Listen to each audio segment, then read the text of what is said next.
Good afternoon. Good afternoon, ma'am. വളരെ കുറച്ച് പേരേ ഉള്ളൂ. തനുജയാണല്ലോ ഇപ്പൊ എനിക്ക് മെസ്സേജ് അയച്ചല്ലേ. എനിക്ക് ഞാൻ ക്ലാസ്സിലായിരുന്നു ആ സമയത്ത്. Good afternoon, ma'am. ഞാൻ പിന്നെ കേട്ടിട്ട് ഞാൻ റിപ്ലൈ തരാട്ടോ. Okay okay, good afternoon. എന്ത് പറ്റി? വളരെ കുറച്ച് പേരേ ഉള്ളൂ. 3 ബാച്ച് 9, 10, 11. ഇന്ന് 10-2 എക്സാമിനേഷൻ കഴിഞ്ഞതല്ലേ. 10 and 11 ഇന്നലെയായിരുന്നില്ലേ ജോയിൻ ആവാത്തെന്താ? അശ്വതി മിസ്സിന് നല്ല പനിയാണ്. അപ്പൊ മിസ് ലാസ്റ്റ് ക്ലാസ്സിൽ നിങ്ങൾക്ക് ഇൻസ്ട്രക്ഷന്റെ ഒരു പാരഗ്രാഫ് എടുക്കാനുണ്ടെന്ന് പറഞ്ഞു. സോ ഞാനത് എടുക്കുകയാണ്. റിവിഷൻ ടൈം ആവുമ്പോൾ അശ്വതി മിസ് വരും. റിവിഷൻ തരുന്ന ടൈം വരാന്ന് പറഞ്ഞിട്ടുണ്ട് കേട്ടോ. Okay fine. So before that prayer please.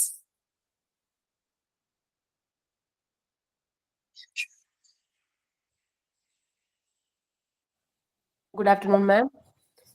Bind us together, God, bind us together with cords that cannot be broken. Bind us together, God, bind us together. Bind us together with love. There is only one God. There is only one King. There is only one body. That is why we sing. Bind us together, God, bind us together with cords that cannot be broken. Bind us together, God, bind us together. Bind us together with love. Thank you. Ma'am, thought of the day. Good afternoon, ma'am. I am Tanuja. Today I am sharing a quote from Swami Vivekananda. Everything is easy when you are busy, but nothing is easy when you are lazy. നിങ്ങൾ തിരക്കിലായിരിക്കുമ്പോൾ എല്ലാം എളുപ്പമാണ്, എന്നാൽ നിങ്ങൾ മടിയനായിരിക്കുമ്പോൾ ഒന്നും തന്നെ എളുപ്പമല്ല. Thank you.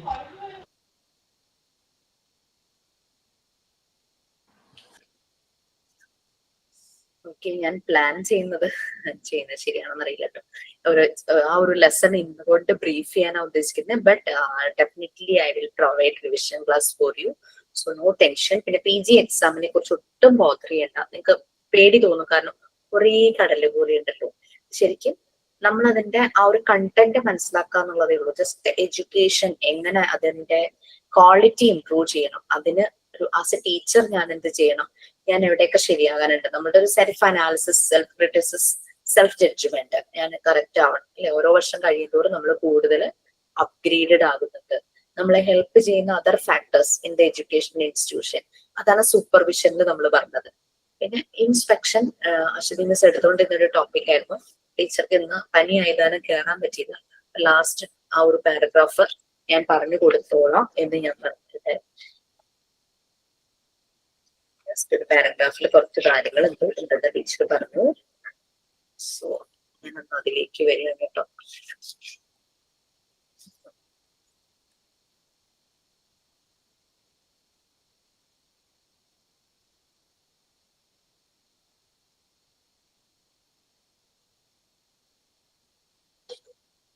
Okay, അതിനകത്ത് നിങ്ങളോട് പറഞ്ഞിട്ടുണ്ടാകും ഹാർട്ട് ടു കമ്മിറ്റി. എനിക്ക് ഒരു മിനിറ്റ് ഒന്ന് തരാമോ?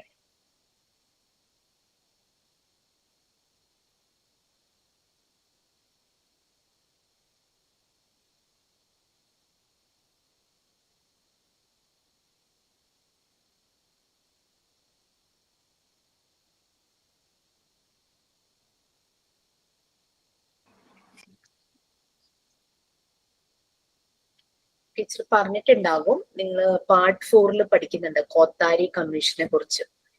ഏതൊരു കമ്മീഷനും റിലേറ്റഡ് വിത്ത് എഡ്യൂക്കേഷൻ എന്ന് വന്നത് എഡ്യൂക്കേഷന്റെ ആ ഒരു സെറ്റിങ്സിൽ കൂടുതൽ ഇംപ്രൂവ്മെന്റ്സ് വരുത്താനാണ്, ടീച്ചേഴ്സിനെ കൂടുതൽ ഡെവലപ്പ് ചെയ്യാനാണ്. നോക്കിക്കഴിഞ്ഞാൽ ഏതൊരു കമ്മിറ്റി, ഹാർട്ടോ കമ്മിറ്റി അതെന്ന് പറയുന്ന ഇയർ നോക്കിക്കഴിഞ്ഞാൽ നമുക്ക് മനസ്സിലാവും 1929 ആണ്, ബിഫോർ ഇൻഡിപെൻഡൻസ് അല്ലെ. ദാറ്റ് മീൻസ് ഡെഫിനറ്റ്ലി ആ കമ്മിറ്റി ബ്രിട്ടീഷുകാരുടെ ഒരു കമ്മിറ്റി ആയിരിക്കും. സോ ബ്രിട്ടീഷ് ഇന്ത്യൻ ഗവൺമെന്റ് ആണ് ആ ഒരു കമ്മിറ്റി കൊണ്ടുവന്നത്. അവരൊരു സർവേ നടത്തുകയായിരുന്നു, എങ്ങനെയാണ് ഇന്ത്യയിലെ എഡ്യൂക്കേഷൻ അതിന്റെ ഒരു സ്റ്റേറ്റ്. നമുക്കറിയാം പല സ്കൂളുകളും കോളേജുകളും ഒക്കെ എല്ലാം ബ്രിട്ടീഷുകാരുണ്ടായിരുന്ന കാലഘട്ടത്തിൽ നമുക്കിവിടെ സ്റ്റാർട്ട് ചെയ്തിരുന്നു. അതൊരു ബെനിഫിറ്റ് ആയിരുന്നു ശരിക്കും പറഞ്ഞു കഴിഞ്ഞാൽ. എഡ്യൂക്കേഷൻ സെറ്റിംഗ്സിന് ആ ഒരു കോൺട്രിബ്യൂഷൻ അത് നമ്മളെ ഒത്തിരി ഹെൽപ്പ് ചെയ്തിട്ടുണ്ടായിരുന്നു. പലപ്പോഴും അത് പ്രൈമറി എഡ്യൂക്കേഷന് ഇമ്പോർട്ടൻസ് കൊടുക്കുന്ന ഒന്നായിരുന്നു ഈ ഹാർട്ടോ കമ്മിറ്റി എന്ന് പറയുന്നത്. അതിലുണ്ടാകുന്ന ഫോക്കസ് അതായിരുന്നു. കമ്മിറ്റി ഫോക്കസ് ചെയ്തിരുന്നത് വേസ്റ്റേജ് ആൻഡ് എന്താ പറയാ സ്റ്റാഗ്നേഷൻ എന്ന് പറഞ്ഞ ഇൻആക്ടിവിറ്റി. പലപ്പോഴും ടൈമിന്റെ അല്ലെങ്കിൽ കൂടുതൽ ആക്ടിവിറ്റീസ് നടത്താത്തത്. സ്റ്റാഗ്നേഷൻ എന്ന് പറഞ്ഞു കഴിഞ്ഞാൽ ഇൻആക്ടിവിറ്റി എന്നുള്ളതാണ്. സ്റ്റുഡൻസ് പലപ്പോഴും കുട്ടികൾ ഡ്രോപ്പ് ഔട്ട് ആവും. ഇപ്പോഴത്തെ കാലഘട്ടത്തിലില്ല, പക്ഷെ പണ്ട് നിങ്ങൾ ശ്രദ്ധിച്ചിട്ടുണ്ടാവും 4ാം ക്ലാസ് വരെ പഠിച്ചു, 7ാം ക്ലാസ് വരെ പഠിച്ചു എന്നൊക്കെ നമ്മുടെ പണ്ടത്തെ ആൾക്കാർ പറഞ്ഞു കേട്ടിട്ടുണ്ടാവും. ആ പ്രൈമറി എഡ്യൂക്കേഷന്റെ സമയത്ത് ഇതുപോലുള്ള ഡ്രോപ്പ് ഔട്ട്സ് നടന്നിരുന്നു. അപ്പോഴാണ് ഈ ഒരു കമ്മിറ്റി വരുന്നത്. ഇങ്ങനെ ഒരു സർവേ അവർ കൊണ്ടുവന്നു. അങ്ങനെ അതിന്റെ കാരണം കണ്ടെത്തി അതിനെ ഒന്ന് ശരിയാക്കി എടുക്കുക എന്നുള്ളതായിരുന്നു ഈ ഒരു കമ്മിറ്റിയുടെ ഉദ്ദേശം. ടീച്ചേഴ്സിന്റെ ഡെവലപ്മെന്റ്, അവർക്ക് കൊടുക്കുന്ന പേയ്മെന്റിന്റെ രീതികൾ, അങ്ങനെ റിഫ്രഷർ കോഴ്സുകൾ കൊണ്ടുവരിക. അപ്പം നോക്കൂ, ആ ഒരു കാലത്ത് തുടങ്ങി ഇതിന് വേണ്ടുന്ന കാര്യങ്ങളെല്ലാം വന്നിരുന്നു. പ്രൈമറി എഡ്യൂക്കേഷൻ എന്ന് പറയുന്നത് ഒരു നേഷന്റെ ഒരു നല്ലൊരു പ്രധാനപ്പെട്ട ഒരു കൺസേൺ ആയിരിക്കണം. അതിന് വേണ്ടിയിട്ട് ഗവൺമെന്റ് തയ്യാറാകണം. അതിനെ സപ്പോർട്ട് ചെയ്യുന്ന കാശ് വേണം. പലപ്പോഴും ടീച്ചേഴ്സിന് സാലറി കൊടുക്കണം, സ്കൂളിന്റെ ഫെസിലിറ്റീസ് ഡെവലപ്പ് ചെയ്യണമെങ്കിൽ അങ്ങനെയുള്ള ഫണ്ട്സ് പ്രൊവൈഡ് ചെയ്യുന്ന കാര്യങ്ങൾ ഇങ്ങനെയൊക്കെയായിരുന്നു ആ ഒരു കമ്മിറ്റിയിൽ വന്നു. അപ്പൊ ശരിക്കും അവിടെ adequate number of staff, teachers കുറയുന്നു. പലപ്പോഴും സാലറി ഇഷ്യൂസ് കൊണ്ടായിരിക്കാം. ഒരു ടീച്ചർ തന്നെ ചിലപ്പോൾ എല്ലാ ക്ലാസ്സിലും ഓടി നടക്കേണ്ടതായിട്ടുള്ള അവസ്ഥ. അങ്ങനെയൊക്കെ വന്നു. ടീച്ചർക്ക് ശ്രദ്ധിക്കാൻ പറ്റാതാവുന്നു, കുട്ടികൾ ക്ലാസ്സിൽ കയറാതാവുന്നു, കുട്ടികൾ പോകുന്നു, അങ്ങനെയുള്ള കാര്യങ്ങളൊക്കെ. അതിനെയൊക്കെ നോക്കാൻ വേണ്ടിയിട്ടായിരുന്നു അന്ന് ആ ഒരു കമ്മിറ്റി വന്നത്. പിന്നെ secondary education commission 50 to 53, that means definitely after independence. അപ്പോൾ ഒരു ഇന്ത്യൻസ് ആയിരിക്കും അതിനകത്ത് മെയിൻ ആയിട്ട് വന്ന ആളെന്ന് പറയുന്നത്. ലക്ഷ്മൺ സ്വാമി മുതലിയാർ, അദ്ദേഹമായിരുന്നു അതിന്റെ ചെയർപേഴ്സൺ. മദ്രാസ് യൂണിവേഴ്സിറ്റിയിലെ വൈസ് ചാൻസലർ ആയിരുന്നു.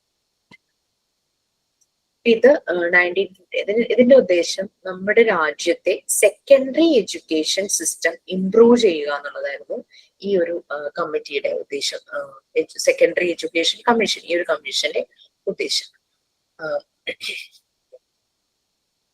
പിന്നെ ഇൻസ്പെക്ഷൻസ് നടന്നിരുന്നു. ആ ഒരു ഇൻസ്പെക്ഷന്റെ കുറവുകൾ വന്നപ്പോഴാണ് അവിടെ സൂപ്പർവിഷന്റെ ഇമ്പോർട്ടൻസ് കോത്താരി കമ്മീഷൻ 64-66 കാലഘട്ടത്തിൽ വന്നു. 50 to 53 ഇൻസ്പെക്ഷൻ ആയിരുന്നു ആ കമ്മിറ്റിയുടെ ഇതിൽ വന്നതെങ്കിൽ അതിന്റെ കുറെ കുറവുകൾ കണ്ടപ്പോൾ വന്നതാണ് കോത്താരി കമ്മീഷൻ 64-66. ആ ഒരു സമയത്ത് അവര് സൂപ്പർവിഷനാണ് കൂടുതൽ നല്ലതെന്നുള്ള രീതിയിൽ എംഫസൈസ് ചെയ്തു. നമ്മളത് പറഞ്ഞിട്ടുണ്ടായിരുന്നു അല്ലെ. കാരണം ബ്രിട്ടീഷുകാരുടെ ഒരു അതായത് കാരണം ഓട്ടോക്രാറ്റിക് റൂളേഴ്സ് ആയിരുന്നു ബ്രിട്ടീഷുകാർ ആ കാലഘട്ടത്തിൽ. അപ്പൊ അന്നത്തെ എഡ്യൂക്കേഷൻ സിസ്റ്റത്തിൽ അതേ റൂള് തന്നെയാണ് അവർ കൊണ്ടുവന്നത്. അതോറിറ്റേറിയൻ, ഓട്ടോക്രാറ്റിക്, ഇല്ലോജിക്കൽ ആയിട്ടുള്ള രീതിയിൽ ഒരു ഇൻസ്പെക്ഷൻ എന്നുള്ള രീതിയിലായിരുന്നു പോയിട്ടുണ്ടായിരുന്നത്. അപ്പൊ അതൊരു ഇച്ചിരി ഒരു നമുക്കൊന്ന് ഫ്ലെക്സിബിൾ അല്ലാത്ത ഒരു രീതിയായിരുന്നു അന്നത്തെ കാലഘട്ടത്തിൽ ഇൻസ്പെക്ഷൻ. അപ്പൊ കോത്താരി കമ്മീഷനാണ് പറഞ്ഞത് സൂപ്പർവിഷൻ ഇസ് ബെസ്റ്റ്, അതാണ് നല്ലത്. സൂപ്പർവിഷൻ ചെയ്യുന്നത് എന്താ, അവിടെ പേടിപ്പെടുത്തലുകളൊന്നുമില്ല. ടീച്ചേഴ്സിന്റെ എബിലിറ്റി കണ്ടെത്തി അവരെ കൂടുതൽ സ്ട്രെങ്തൻ ചെയ്യുന്നു. അവർക്ക് എന്തെങ്കിലും കുറവുകൾ ഉണ്ടെങ്കിൽ അത് ഓവർകം ചെയ്യാനായിട്ട് അവരെ ഹെൽപ്പ് ചെയ്യും. ആ ഒരു രീതിയിലായിരുന്നു സൂപ്പർവിഷൻ. നമ്മളത് ഒരു ചാപ്റ്ററിലൂടെ നമ്മളത് മനസ്സിലാക്കിയതായിരുന്നു. അതൊരു കോൺസ്റ്റന്റ് ആൻഡ് കണ്ടിന്യൂസ് പ്രോസസ് ആണ് സൂപ്പർവിഷൻ എന്ന് പറയുന്നത്. അവിടെ പേഴ്സണൽ ഗൈഡൻസ് ഗ്രൂപ്പിനും കിട്ടുന്നു, ഇൻഡിവിജ്വലിയും ഗൈഡ് ചെയ്യുന്നു. അതാണ് സൂപ്പർവിഷന്റെ ഒരു പ്രത്യേകത വരുന്നത്. ഫ്രീക്വന്റ് വിസിറ്റ്, അറ്റൻഷൻ എല്ലാം അവിടെ നടക്കുന്നത്. അങ്ങനെ പല തലങ്ങളിൽ നിന്നുകൊണ്ട് ടീച്ചേഴ്സിന്റെ ഗ്രോത്തിന് ഹെൽപ്പ് ചെയ്യുന്ന ഒന്നായിരുന്നു സൂപ്പർവിഷൻ എന്ന് പറയുന്നത്. ഇൻസ്റ്റിറ്റ്യൂഷന്റെ ആ ഒരു ഗ്രോത്തും ടീച്ചേഴ്സിന്റെ ടീച്ചിങ് മെത്തേഡിന്റെ ഗ്രോത്തും നല്ല രീതിയിൽ തന്നെ മുന്നോട്ട് പോയി. അതാണ് സൂപ്പർവിഷൻ. റീപ്ലേസ് ചെയ്യുകയാണ് ചെയ്തത്, ഇൻസ്പെക്ഷനെ റീപ്ലേസ് ചെയ്യും. ടീച്ചറുടെ ഡെവലപ്മെന്റ് ഇൻ ഷോർട്ട് നമ്മൾ പറയുവാണെങ്കിൽ നമുക്ക് പറയാം ഒരു ടീച്ചറുടെ ഡെവലപ്മെന്റ് സൂപ്പർവിഷൻ കാര്യമായി. നമുക്കൊരു ഇൻസ്റ്റിറ്റ്യൂഷന്റെ ഡെവലപ്മെന്റിന് വേണ്ടിയിട്ട് ടീച്ചേഴ്സിനെ മുഴുവനും ഭയങ്കരമായിട്ട് പണിയെടുപ്പിക്കുക, സ്ട്രിക്റ്റ് ആയിട്ടുള്ള അറ്റ്മോസ്ഫിയർ, അതിനേക്കാൾ നല്ലത് ടീച്ചേഴ്സിന് ഫ്ലെക്സിബിൾ ആയിട്ടുള്ള ഒരു എൻവയോൺമെന്റിൽ അവരെ നല്ലപോലെ ഡെവലപ്പ് ചെയ്ത് കഴിഞ്ഞാൽ ഇൻ എഫക്റ്റ് നമുക്കത് നമ്മൾക്ക് കിട്ടുന്ന ഗോള് സെയിം തന്നെയല്ലേ, ഇൻസ്റ്റിറ്റ്യൂട്ടിന്റെ ഡെവലപ്മെന്റ് തന്നെയാണ്. അതാണ് സൂപ്പർവിഷൻ ചെയ്തത്. സ്റ്റുഡൻസിന്റെ ഗ്രോത്ത്. അപ്പൊ ടീച്ചർമാർ എന്ത് ചെയ്യും, സ്റ്റുഡൻസിന് ശരിയായ രീതിയിൽ അവർക്ക് കൊടുക്കേണ്ട കാര്യങ്ങൾ പ്രൊവൈഡ് ചെയ്യുന്നു. സോ സ്റ്റുഡൻസിന് ഗ്രോത്ത് ഉണ്ടാകുന്നു. അങ്ങനെ ടീച്ചിങ് ലേണിംഗ് പ്രോസസ്സിന്റെ ഇംപ്രൂവ്മെന്റ് നടക്കും. ഇത്രയേ ഉള്ളൂ. ടീച്ചർക്ക് ഭയങ്കര വിഷമം, ആ ഒരു പാരഗ്രാഫ് എടുക്കാൻ പറ്റിയില്ല, നാളെ ചിലപ്പോ ജോയിൻ ആവാൻ പറ്റുമെന്ന് സംശയമുണ്ട്. പിന്നെ എപ്പോഴാണ് ഞാൻ പറഞ്ഞത് ഞാൻ എടുത്തു കൊടുത്തിരിക്കാന്ന് പറഞ്ഞു. ഇനി എന്തെങ്കിലും നിങ്ങൾക്ക് അതിന്റെ ഡൗട്ട്സ് ഉണ്ടെങ്കിൽ ടീച്ചർ ക്ലിയർ ചെയ്യും റിവിഷൻ സെഷനിൽ. ഓക്കെ, നമ്മൾ ഇനി യൂണിറ്റ് 7ലേക്ക് പോവുകയാണ്. Quality management in education. ഇപ്പൊ കുറേ പോർഷൻസ് കടന്നുപോയി അല്ലെ? നിങ്ങൾക്ക് മോഡ്യൂൾ 5 കംപ്ലീറ്റ് കഴിഞ്ഞില്ലേ? മോഡ്യൂൾ 4ലെ ഈ യൂണിറ്റ് 7 കൂടി അല്ലേ ബാക്കിയുള്ളൂ? വേറൊന്നുമില്ലല്ലോ? അതാണ് ഞാൻ അറിഞ്ഞത്. Okay, quality management in education, അതാണ് നമുക്ക് നെക്സ്റ്റ്. പലപ്പോഴും നമ്മൾ പറഞ്ഞു പോയി, നമ്മൾ അറിയാം ഒരു എഡ്യൂക്കേഷൻ ഇൻസ്റ്റിറ്റ്യൂഷൻ എന്ന് പറഞ്ഞു കഴിഞ്ഞാൽ അതിന്റെ റിസൾട്ട് നമുക്കറിയാം ഒരു business organisation. For them it's A business. അവർക്ക് ലാഭം ഉണ്ടാക്കണം. പക്ഷെ അവരിപ്പോ ഒരു പ്രോഡക്ട്സ് ആണ് ഉണ്ടാക്കുന്നതെങ്കിൽ അത് വാങ്ങുന്ന കസ്റ്റമേഴ്സ് സാറ്റിസ്ഫൈഡ് ആവണം. എന്നാൽ മാത്രമാണ് അവരുടെ ബിസിനസ് വളരുള്ളൂ അല്ലെ? അല്ലാതെ ആളുകളെ പഠിച്ച് വളർത്താന്ന് പറഞ്ഞു കഴിഞ്ഞാൽ അത് ശാശ്വതമല്ല. അതുപോലെ തന്നെയാണ് അപ്പൊ ഒരു എഡ്യൂക്കേഷണൽ ഇൻസ്റ്റിറ്റ്യൂഷൻ എന്ന് പറയുന്നത്. ഒരു ബിസിനസ് ഓർഗനൈസേഷൻ പോലെയാണ്. നല്ല രീതിയിലുള്ള സർവീസ് പ്രൊവൈഡ് ചെയ്യുക. കസ്റ്റമേഴ്സ്, വരുന്ന കുട്ടികൾ ഹ്യൂമൻ റിസോഴ്സസ് ആണെന്നേ, ആ വരുന്ന കുട്ടികൾക്ക് മാക്സിമം ഗ്രോത്തും ഡെവലപ്മെന്റും ഉണ്ടാകുക. അപ്പൊ കുട്ടികളെ അതിനുവേണ്ടി പ്രാപ്തരാക്കുന്ന അധ്യാപകരുണ്ട്, ടീച്ചേഴ്സ് ഉണ്ട്. അവരെ ശരിയായ രീതിയിൽ സപ്പോർട്ട് ചെയ്യുക. എന്നാൽ മാത്രമാണ് ഒരു എഡ്യൂക്കേഷൻ ഇൻസ്റ്റിറ്റ്യൂഷൻ നല്ല രീതിയിൽ റൺ ചെയ്യൂ. അതിലെ ക്വാളിറ്റി മാനേജ്മെന്റ് എന്ന് പറയുന്നത്. കുറെ കാര്യങ്ങളൊക്കെ ഇൻട്രൊഡക്ഷനിൽ പറയുന്നുണ്ട്. എഡ്യൂക്കേഷൻ എന്ന് പറയുന്നത് കുറെ പ്ലാൻഡ് ഗോൾസ് ഉണ്ടാകും എല്ലാ ഏരിയയിലും. കരിക്കുലം ഏരിയയിലും, അതായത് അക്കാദമിക് ഏരിയയിലും നോൺ അക്കാദമിക് ഏരിയയിലും കുറെ പ്ലാൻഡ് ഗോൾസ് ഉണ്ട്. ഓരോരുത്തർ ഇപ്പൊ ആനുവൽ ഡേയൊക്കെ സമയമാണല്ലേ, ചിലയിടത്ത് കഴിഞ്ഞു, ചിലയിടത്ത് ആകാൻ പോകുന്നു, അങ്ങനെയൊക്കെ. അപ്പൊ വളരെ തീം സെറ്റ് ചെയ്തിട്ടാണ് ആനുവൽ ഡേകളൊക്കെ ചെയ്യുന്നത്.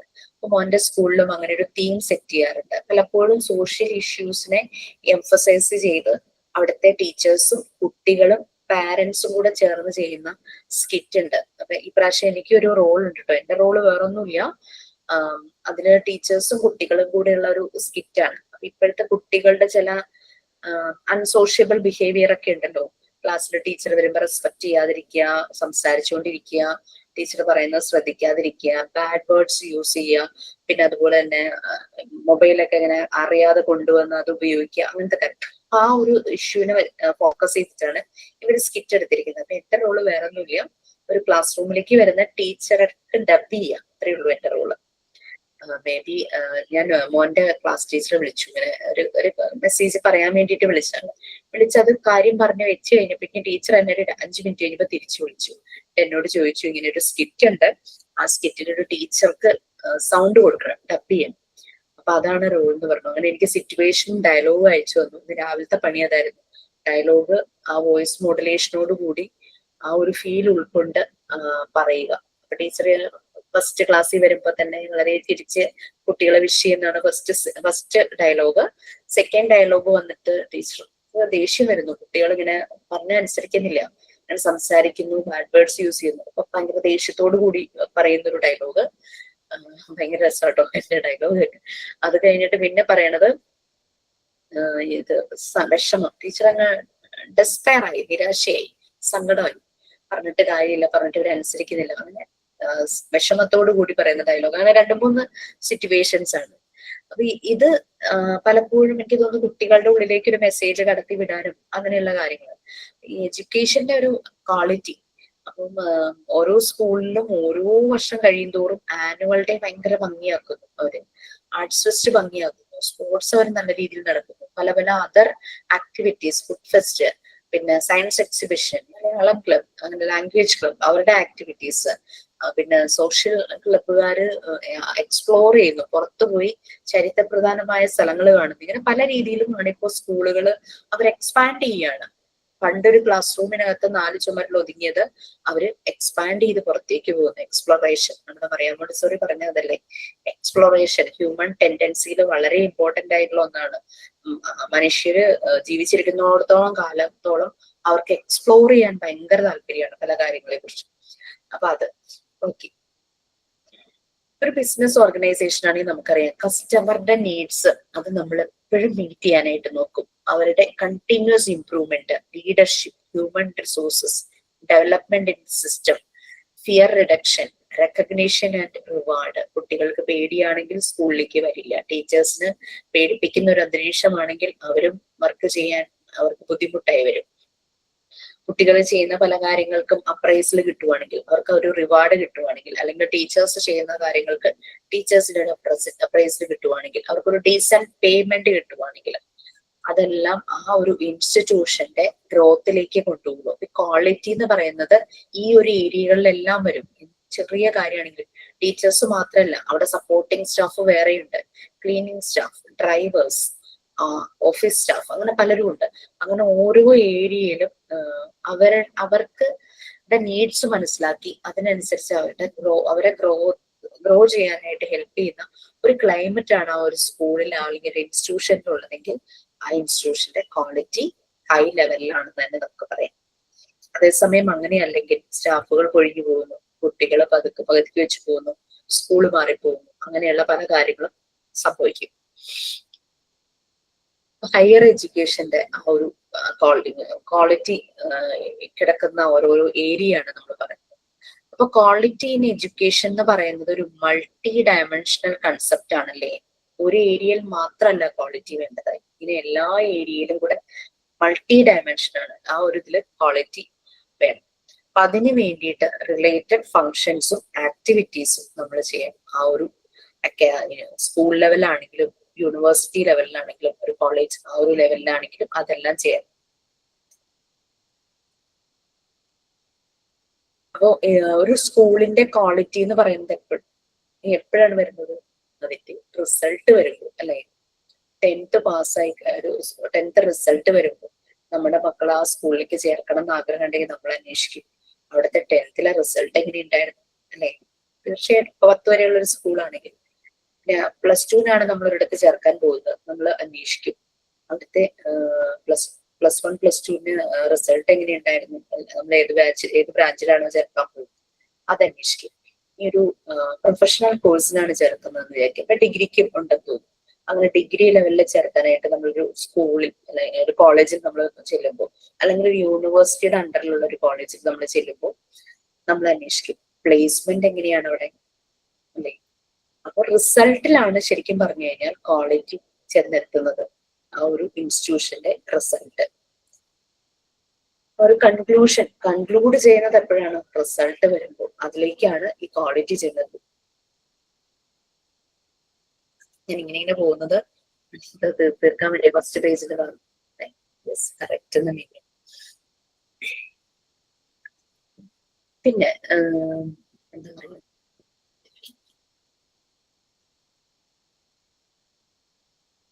ഇപ്പൊ ക്വാളിറ്റിയുമായിട്ട് കണക്ട് ചെയ്ത പല കാര്യങ്ങളുണ്ട്. അതായത് നമുക്ക് അവിടെ ഒരു ഫ്രീ ആയിട്ട് നമ്മൾ പറയുന്നത്, നമ്മൾ ജോലി ഞാൻ വളരെ ആസ്വദിച്ച് ചെയ്യുന്നു എന്ന് പറയാനായിട്ടൊരു ടീച്ചർക്ക് അല്ലെങ്കിൽ അവിടുത്തെ സ്റ്റാഫിന് പറ്റണം. ആ രീതിയിലുള്ളൊരു അറ്റ്മോസ്ഫിയർ അല്ലെങ്കിൽ ക്ലൈമറ്റ് ആയിരിക്കും. പിന്നെ നമുക്ക് വാല്യൂ കിട്ടുന്നുണ്ട്, നമുക്ക് ഫ്രീഡം ഉണ്ട്, നമുക്ക് അവിടെ ജസ്റ്റിസ് ഉണ്ട്. അല്ല നമ്മൾ സ്ലേവ്സ് അല്ല, നമ്മളൊരു അടിമയെ പോലെ അവിടെ ട്രീറ്റ് ചെയ്യുന്നില്ല. നമുക്ക് നമ്മളുടേതായ ഒരു സ്പേസ് അവിടെ കിട്ടുന്നുണ്ട്. ടീച്ചേഴ്സിനാണെങ്കിലും കുട്ടികളാണെങ്കിലും. പിന്നെ അവിടുത്തെ ഒരു ഈസ്തറ്റിക്സ്, ആ ഒരു ബ്യൂട്ടി, അതിനെ അപ്രീഷിയേറ്റ് ചെയ്യുന്നു. പിന്നെ ഇങ്ങനെ വരുമ്പോഴേക്കും അങ്ങനെ ടീച്ചേഴ്സിന് അങ്ങനെ വരുമ്പോൾ ടീച്ചേഴ്സ് കമ്മിറ്റഡ് ആകും. അവരവരുടെ റെസ്പോൺസിബിലിറ്റിയെ കുറിച്ച് അവർക്ക് നല്ലൊരു സെൻസ് ഉണ്ടായിരിക്കും. ആ ഒരു കമ്മിറ്റ്മെന്റ് അവർ കാണിക്കും. അത് ഏത് അക്കാദമിക് ആണെങ്കിലും നോൺ അക്കാദമിക് ആയിട്ടുള്ള കാര്യങ്ങളിലാണ് അല്ലെ, കമ്മിറ്റ്മെന്റ് അവർ കാണിക്കും. ചില ടീച്ചേഴ്സ് പറയും ഞങ്ങൾക്ക് അവിടെ പേയ്മെന്റ് കുറവായിരിക്കാം, പക്ഷെ ഞങ്ങൾക്ക് അവിടെ കിട്ടുന്ന ഫ്രീഡം അത് ഞങ്ങൾ വളരെയധികം എൻജോയ് ചെയ്യുന്നു ടീച്ചേഴ്സ് പറഞ്ഞു കേട്ടിട്ടുണ്ട്.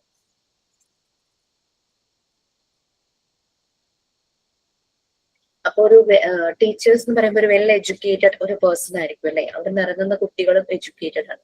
അപ്പൊ അവർക്ക് ചില ക്വാളിറ്റീസ് ഉണ്ട്.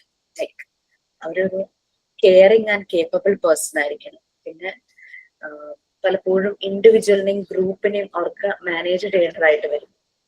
അപ്പൊ ആ ഒരു ആക്സെപ്റ്റൻസ് അത് അവർക്ക് വേണം. പിന്നെ സൊസൈറ്റിയോടുള്ള റെസ്പോൺസിബിലിറ്റി, ഇൻഡിവിജ്വൽ ഫ്രീഡം അവർക്കുണ്ട്, സൊസൈറ്റിയോടുള്ള റെസ്പോൺസിബിലിറ്റി ഉണ്ട്. പിന്നെ അങ്ങനെ ആ ഒരു കരിയർ നല്ല രീതിയിൽ സാറ്റിസ്ഫൈ ചെയ്യുന്ന രീതിയിൽ പോകാനായിട്ട് ആ ഒരു ടീച്ചർക്ക്, അവിടുത്തെ ഒരു സ്റ്റാഫിന് ഒക്കെ ഇങ്ങനെയുള്ള കുറേ വാല്യൂസ് വരും ഈ ഒരു ക്വാളിറ്റി മാനേജ്മെന്റിന്റെ കാര്യത്തിൽ. ആ ഒരു ഇൻസ്റ്റിറ്റ്യൂട്ട് എല്ലാം പ്രൊവൈഡ് ചെയ്യുന്നു. പക്ഷെ ഈ വരുന്ന എഡ്യൂക്കേറ്റഡ് അല്ലെങ്കിൽ ടീച്ചർ അല്ലെങ്കിൽ അവിടുത്തെ ഒരു സ്റ്റാഫ് എന്ന് പറഞ്ഞാൽ ഇങ്ങനെ ഒരു ക്വാളിറ്റി ഇല്ലെങ്കിൽ അപ്പോഴും അത് ക്വാളിറ്റി ആ ഒരു ഇൻസ്റ്റിറ്റ്യൂട്ടിന്റെ ക്വാളിറ്റിയെ തന്നെയാണ് ബാധിക്കുന്നത്. അതേസമയം ആ ഒരു ക്വാളിറ്റിയിലേക്ക് പോകുമ്പോൾ, ആ ഒരു സ്റ്റാഫ് ആ ഒരു ക്വാളിറ്റിയിലേക്ക് പോകുമ്പോൾ അത് ഇൻസ്റ്റിറ്റ്യൂട്ടിന്റെ പ്രോഗ്രസിനും നല്ലൊരു റിസൾട്ടിനും കുട്ടികളുടെ നന്മയ്ക്കും അവര് കൂടുതൽ എഡ്യൂക്കേറ്റഡ് ആവാനും അവർ കൂടുതൽ കേപ്പബിൾ ആകാനും കാര്യമാകും. തന്നെയാണ് ഇതിനകത്ത് പറഞ്ഞുകൊണ്ടിരിക്കുന്ന കാര്യങ്ങളെല്ലാം തന്നെ കേട്ടോ. അപ്പൊ എഡ്യൂക്കേഷൻ എന്ന് പറയുന്നത് ഇറ്റ്സ് എ പാരഡിം ഷിഫ്റ്റ് എന്ന് വെച്ചാൽ ഒരു സ്റ്റാൻഡേർഡ് കീപ്പ് ചെയ്യുന്ന ഒരു സിസ്റ്റമാണ് എഡ്യൂക്കേഷൻ എന്ന് പറയുന്നത്. ലൈക്ക് ഓരോ വർഷം കഴിയുന്നതോറും അപ്ഡേറ്റഡ് ആകുന്നു. അപ്പൊ അങ്ങനെ ഒരു സ്റ്റാൻഡേർഡൈസ്ഡ് ചെയ്ത് പോകേണ്ട ഒന്നാണ് എഡ്യൂക്കേഷൻ എന്ന് പറയുന്നത്. പഴയ കാലത്തെ രീതികളും ഒക്കെ മാറി നല്ല അത് കൂടുതൽ അപ്ഗ്രേഡഡ് ആകണം. പണ്ടൊക്കെ എന്ന് വെച്ച് കഴിഞ്ഞാല് ഉള്ള സോഴ്സസ് ആയിരുന്നു ഓരോ ഇൻസ്റ്റിറ്റ്യൂഷൻ ഉണ്ടായിരുന്നത്. ഇപ്പൊ അതെല്ലാം മാറി വരുന്നുണ്ട്. ആ സോഴ്സസ്, അവൈലബിൾ റിസോഴ്സസ് എല്ലാം കൂടും. അപ്പൊ അങ്ങനെ എഡ്യൂക്കേഷന്റെ ക്വാളിറ്റി ഇംപ്രൂവ് ചെയ്യും. എങ്ങനെയാണ് അഡ്മിനിസ്ട്രേറ്റേഴ്സ്, ടീച്ചേഴ്സ്, അങ്ങനെ എല്ലാവരും, പിന്നെ ആ ഒരു കോപ്പറേഷൻ അവർ തമ്മിലുള്ളത്, റെസ്പോൺസിബിലിറ്റി, റെക്കഗ്നീഷൻ, അതെല്ലാം ഇംപ്രൂവ് ചെയ്യുമ്പോൾ ഈ എഡ്യൂക്കേഷന്റെ ആ ഒരു ക്വാളിറ്റിയും ഇംപ്രൂവ് ചെയ്യും. എക്സിസ്റ്റിംഗ് സെറ്റപ്പിനെ കുറച്ചുകൂടെ ഇംപ്രൂവ് ചെയ്ത് മുന്നോട്ട് പോകുന്നതാണ് ഒരു എഡ്യൂക്കേഷന്റെ ക്വാളിറ്റി എന്ന് പറയുന്നത്. ആ ടീച്ചിങ് ലേണിംഗ് എൻവയോൺമെന്റ് കൂടുതൽ നന്നാക്കി പോകുന്നത്. വീണ്ടും പറയുവാണ് ക്വാളിറ്റി മാനേജ്മെന്റ് എഡ്യൂക്കേഷൻ. ഇപ്പൊ എഡ്യൂക്കേഷൻ സിസ്റ്റത്തിൽ നമുക്കറിയാം അവിടെ സ്റ്റുഡൻസ് ഉണ്ട്, ഫാക്കൾട്ടി ഉണ്ട്, അഡ്മിനിസ്ട്രേഷൻ ഉണ്ട്, എക്സാമിനേഷൻ സിസ്റ്റം ഉണ്ട്, കരിക്കുലം ഡെവലപ്മെന്റ് ഉണ്ട്, ഫാക്കൾട്ടിയുടെ ഡെവലപ്മെന്റ് ഉണ്ട്. അപ്പൊ ആ ഒരു ഓർഗനൈസേഷന്റെ കൾച്ചർ ഓരോ പ്രാവശ്യവും മാറിക്കൊണ്ടിരിക്കുകയാണ്. എക്സാമിനേഷന്റെ രീതി മാറും, കരിക്കുലത്തിന്റെ രീതി മാറും, പിന്നെ ടീച്ചേഴ്സിനെ അല്ലെങ്കിൽ മറ്റു സ്റ്റാഫുകളെ ഡെവലപ്പ് ചെയ്യുന്ന രീതി മാറും. അങ്ങനെ ഓരോന്നും ഇതിങ്ങനെ മാറിക്കൊണ്ടേയിരിക്കുക. ഓരോ സ്റ്റുഡൻസ് പുറത്തേക്ക് പാസ് ഔട്ട് ആകുന്നു, അടുത്ത ബാച്ച് ഓഫ് സ്റ്റുഡൻസ് വരുന്നു, അങ്ങനെ മാറ്റങ്ങൾ വരുന്നുണ്ട്. നമുക്കറിയാം ക്വാളിറ്റി എന്ന് പറയുന്നത് പലപ്പോഴും ബിസിനസ് ഓർഗനൈസേഷനിൽ വരുന്നുണ്ട്. നമ്മൾ സോട്ട് അനാലിസിസ് ചെയ്യാറുണ്ട് ബിസിനസ് ഓർഗനൈസേഷനിൽ. പൊതുവെ നമുക്ക് എഡ്യൂക്കേഷണൽ സിസ്റ്റത്തിലും അങ്ങനെയുള്ള അനാലിസിസ്, അങ്ങനെയുള്ള മെത്തേഡൊക്കെ ചെയ്യാം സോഷ്യൽ നീഡ്സിനനുസരിച്ച്. അപ്പോ അതൊക്കെ ആയിരിക്കും പലപ്പോഴും ഒരു പ്രൈം അജണ്ടയായിട്ട് ബിസിനസ് ഓർഗനൈസേഷൻസ് ഒക്കെ ചെയ്യുന്നത്. അതുപോലെ തന്നെ എഡ്യൂക്കേഷണൽ സെറ്റിംഗ്സിലും നമ്മൾ സൂട്ടബിൾ സ്ട്രാറ്റജീസ് യൂസ് ചെയ്തിട്ട് നമ്മൾ അതിന്റെ ഡെവലപ്മെന്റ് കൂടുതൽ ചെയ്യാറുണ്ട്.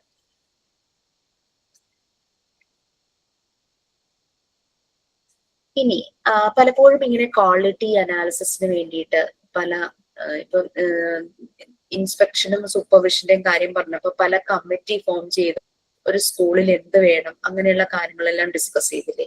അതുപോലെ തന്നെയാണ് ക്വാളിറ്റി മാനേജ്മെന്റും. ഇതുപോലെ ചിലപ്പോൾ മീറ്റിംഗ്സ് വരുത്തും. ഇൻസ്റ്റിറ്റ്യൂഷന്റെ ഒരു വലിപ്പം അനുസരിച്ച് ഇതുപോലെ കമ്മിറ്റി ഫോം ചെയ്യും, എക്സിക്യൂട്ടീവ് കമ്മിറ്റി ഫോം ചെയ്യും.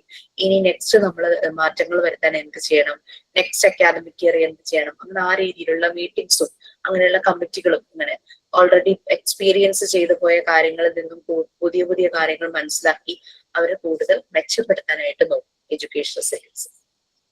ഇനി എഡ്യൂക്കേഷൻ എന്ന് പറഞ്ഞു കുട്ടികൾക്ക് പ്രൊവൈഡ് ചെയ്യുന്ന ഒരു കാര്യം അതെല്ലാം വൈഡുമായിരിക്കണം, കംപ്ലീറ്റും ആയിരിക്കണം. എന്തെങ്കിലുമൊക്കെ പറഞ്ഞ് കുട്ടികളെ പഠിപ്പിക്കുക എന്നുള്ളതല്ല.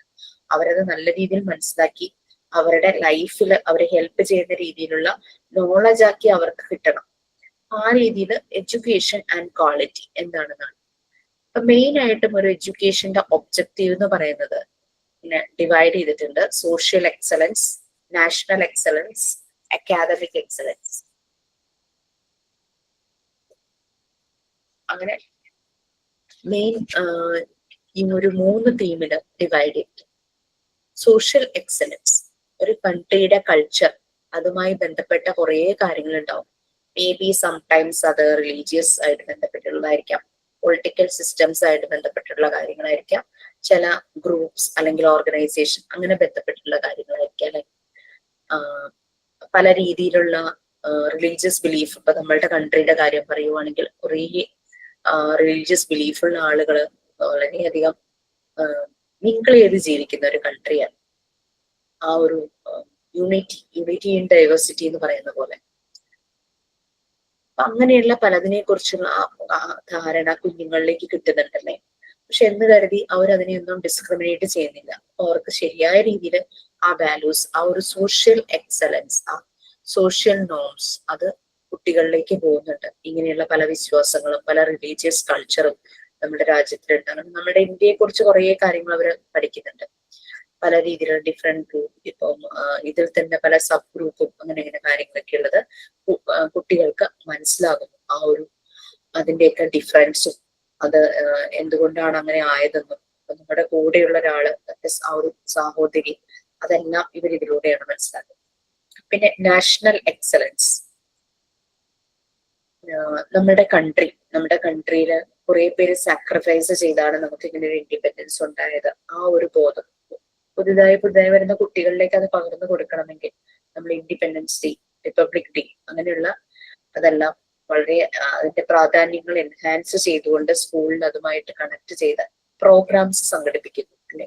അതെല്ലാം അവർക്ക് കിട്ടുന്ന ആ ഒരു വാല്യൂസ് ആണ്, ഒരു സ്ട്രോങ് അതുപോലുള്ള വാല്യൂസ് ആണ്. അപ്പൊ ഈ മോർണിംഗ് അസംബ്ലി നടത്താറുണ്ട്, നാഷണൽ ആന്തം അങ്ങനെ നടത്താറുണ്ട്. വൈകിട്ട് ക്ലാസ് കഴിയുമ്പോൾ നാഷണൽ ആന്തത്തോടു കൂടി അവസാനിക്കുന്നു. അപ്പൊ അങ്ങനെയുള്ള കാര്യങ്ങൾ. പിന്നെ ഡിഫൻസ് ട്രെയിനിങ് അങ്ങനെയുള്ള രീതി, അതായത് സ്കൗട്ട്, ഗൈഡ്, പിന്നെ സ്റ്റുഡന്റ് പോലീസ് കേഡറ്റ്, SPC അങ്ങനെയുള്ള രീതിയിലുള്ള കാര്യങ്ങൾ. പിന്നെ കുട്ടികൾക്ക് ഡിഫൻസിനുള്ള ട്രെയിനിങ് അങ്ങനെ പലതും സ്കൂളിലും കോളേജിലും സംഘടിപ്പിക്കാറുണ്ട്. അപ്പൊ ഇതിന്റെ എല്ലാം ഇമ്പോർട്ടൻസ് നമ്മുടെ നേഷൻ, നമ്മുടെ കൺട്രിയുടെ പല അപ്രൈറ്റ് ചെയ്യുന്ന പല കാര്യങ്ങൾ. റെക്റ്റിറ്റ്യൂഡ് എന്ന് പറഞ്ഞു കഴിഞ്ഞാൽ അപ്രൈറ്റ്നെസ് എന്നാണ് കേട്ടോ. ആ ഒരു അത് അങ്ങനെയുള്ള കാര്യങ്ങളെല്ലാം കുട്ടികൾക്ക് മനസ്സിലാകാൻ ഇങ്ങനെ പല ആക്ടിവിറ്റീസും അവരെ ഹെൽപ്പ് ചെയ്യും. ഇതെല്ലാം സ്കൂളിലാണ് ചെയ്യുന്നത്. അപ്പൊ അസംബ്ലി ഇല്ല, നാഷണൽ ആന്തം ഇല്ല, ഫ്ലാഗ് പോസ്റ്റിംഗ് ഇല്ല, അങ്ങനെയൊന്നും ഇല്ലാതായാൽ പുതിയ തലമുറകൾക്ക് മനസ്സിലാവില്ല അതിന്റെ ഒരു ഇമ്പോർട്ടൻസ്. എന്തുകൊണ്ടാണ് നമ്മൾ ആ ഡേ അങ്ങനെ, അല്ലെങ്കിൽ ഇങ്ങനെ ഒരു ഫംഗ്ഷൻ നമ്മൾ എന്തുകൊണ്ട് നാഷണൽ ആന്തം ചെയ്യുന്നു, നമ്മൾ പ്ലഡ്ജ് എടുക്കുന്നു, അങ്ങനെ കാര്യങ്ങളെല്ലാം ത്രൂ എഡ്യൂക്കേഷനാണ് കുട്ടികൾക്ക് വരുന്നത്. വീട്ടിൽ വെറുതെ ഇരുന്ന് പഠിക്കുന്ന ഒരു കുട്ടിക്ക് അറിയില്ല ഫ്ലാഗ് പോസ്റ്റിംഗ് ചെയ്യുന്നതും നാഷണൽ ആന്തത്തിന്റെ ഇമ്പോർട്ടൻസ് അല്ലെ. അപ്പോൾ സ്കൂളുകളിലൂടെ ത്രൂ എഡ്യൂക്കേഷൻ ആണ് ഇത് അവരിലേക്ക് വരുന്നത്. നെക്സ്റ്റ് അക്കാദമിക് എക്സലൻസ്, റിസൾട്ട്സ് അല്ലെ. അവർ പഠിക്കുന്ന കാര്യത്തിന്റെ ആ ലേണിങ്ങിന്റെ റിസൾട്ട്സ് അവരുടെ കേപ്പബിലിറ്റീസിനനുസരിച്ച്, അതായത് ഏത് കോഴ്സുകളാണെങ്കിലും എഞ്ചിനീയറിംഗ്, മെഡിസിൻ, കെമിസ്ട്രി, അങ്ങനെ കെമിക്കൽ ആ ഒരു രീതിയിലുള്ള ഇതാണെങ്കിലും അതില് പഠിക്കുന്ന കുട്ടികളുടെ അവർക്ക് അതിനനുസരിച്ചുള്ള ഒരു കരിയർ, അവരുടെ പ്രോഗ്രസ്, ജോബ് ഓറിയന്റേഷൻ അങ്ങനെയുള്ള പല കാര്യങ്ങളും എല്ലാം ഈ ഒരു കോഴ്സുമായിട്ട് കണക്ട് ചെയ്ത് അവർക്ക് ഫ്യൂച്ചറിൽ എന്തൊക്കെയാണ് വരാൻ പോകുന്നത് അതിനുള്ള സപ്പോർട്ട് കൊടുക്കുന്ന രീതിയിൽ ആ ഒരു അക്കാദമിക് എക്സലൻസ് ആയി കഴിഞ്ഞു കഴിഞ്ഞാൽ നെക്സ്റ്റ് സ്റ്റെപ്പ് കരിയറിലേക്ക് അവർക്ക് പോകാം. അപ്പൊ നല്ല രീതിയിൽ ആ കോഴ്സിനെ കുറിച്ചുള്ള അത് കുട്ടികൾക്ക് പ്രൊവൈഡ് ചെയ്യുമ്പോഴാണ് അവരുടെ ഒരു അക്കാദമിക് ബ്രില്യൻസ് എല്ലാം പുറത്തേക്ക് വരുന്നത്. പലപ്പോഴും സ്കൂളിൽ അതിന് ഹെൽപ്പ് ചെയ്യുന്ന രീതിയിൽ ഒരു കോഴ്സിന് അല്ലെങ്കിൽ സ്കൂളില്, കോളേജില്, യൂണിവേഴ്സിറ്റികളിൽ അതിനെ ഹെൽപ്പ് ചെയ്യുന്ന രീതിയിൽ പല പ്രോഗ്രാംസും കണ്ടക്ട് ചെയ്യാറുണ്ട്. പ്രാക്ടിക്കൽ ആയിട്ടുള്ള ഓറിയന്റേഷൻ, ജോബ് ഓറിയന്റഡ് ആയിട്ടുള്ള പല പ്രോഗ്രാംസും എല്ലാം കണ്ടക്ട് ചെയ്യാറുണ്ട്. കുട്ടികളുടെ പെർഫോമൻസ് മനസ്സിലാക്കുന്നു ഇൻസ്റ്റിറ്റ്യൂഷൻ. അതുപോലെ പുറത്ത് പോയിട്ട് അവർ ഓരോ കാര്യങ്ങൾ ചെയ്യുമ്പോഴും പിന്നെ സ്കോളർഷിപ്പ് കൊടുത്ത് വേറെ കൺട്രിയിലേക്ക് പോവാറുണ്ട്. അങ്ങനെയെല്ലാം അല്ലെ. അക്കാദമിക് എക്സലൻസ് ആ ഒരു കോളേജ്, ടോപ്പ് സ്കൂളിന്റെ അല്ലെങ്കിൽ കോളേജിന് പറയാലോ, ഞങ്ങളുടെ സ്കൂളിൽ നിന്ന് ഒരു കുട്ടി സ്കോളർഷിപ്പ് കിട്ടി, US പോയിന്നോ, UK പോയിന്നോ, സിംഗപ്പൂർ പോയി എന്നൊക്കെ പറയുമ്പോൾ അതെല്ലാം ആ ഒരു സ്കൂളിന്റെ ക്വാളിറ്റിയും കൂടെ കണക്റ്റഡ് ആണ്. അല്ലെങ്കിൽ ആ കുട്ടിക്ക് അങ്ങനെ പോവാൻ പറ്റും.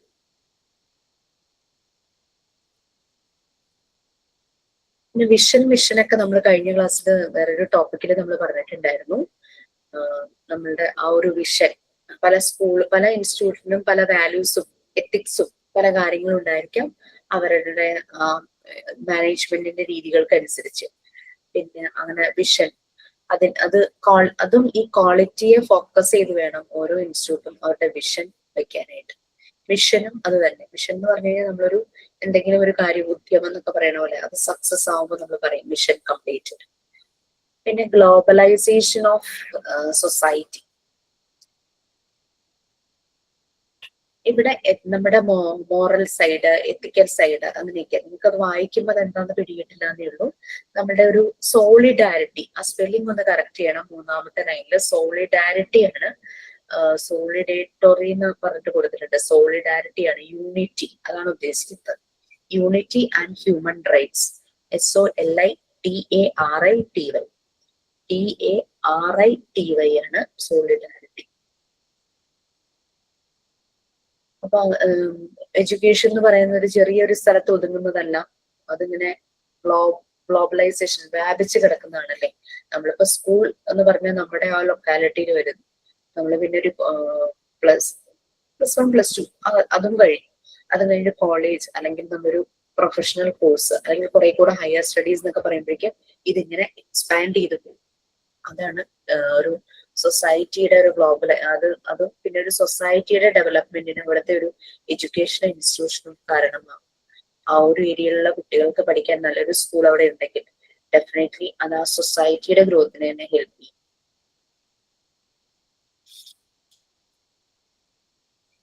പിന്നെ പലപ്പോഴും അബ്നോർമാലിറ്റീസ് സംഭവിക്കാം. നെക്സ്റ്റ് അതാണ് പറയുന്നത്, shifts in the task distributed among protagonist system. Protagonist എന്ന് പറഞ്ഞു കഴിഞ്ഞാല് മെയിൻ, നമ്മൾ കേട്ടില്ലേ മൂവിയില് പ്രൊട്ടാഗണിസ്റ്റ് ആ റോള് ചെയ്തത് ആരാണെന്ന് പറയില്ലേ, മെയിൻ ആയിട്ടുള്ള റോള് പ്രൊട്ടാഗണിസ്റ്റ് സിസ്റ്റം.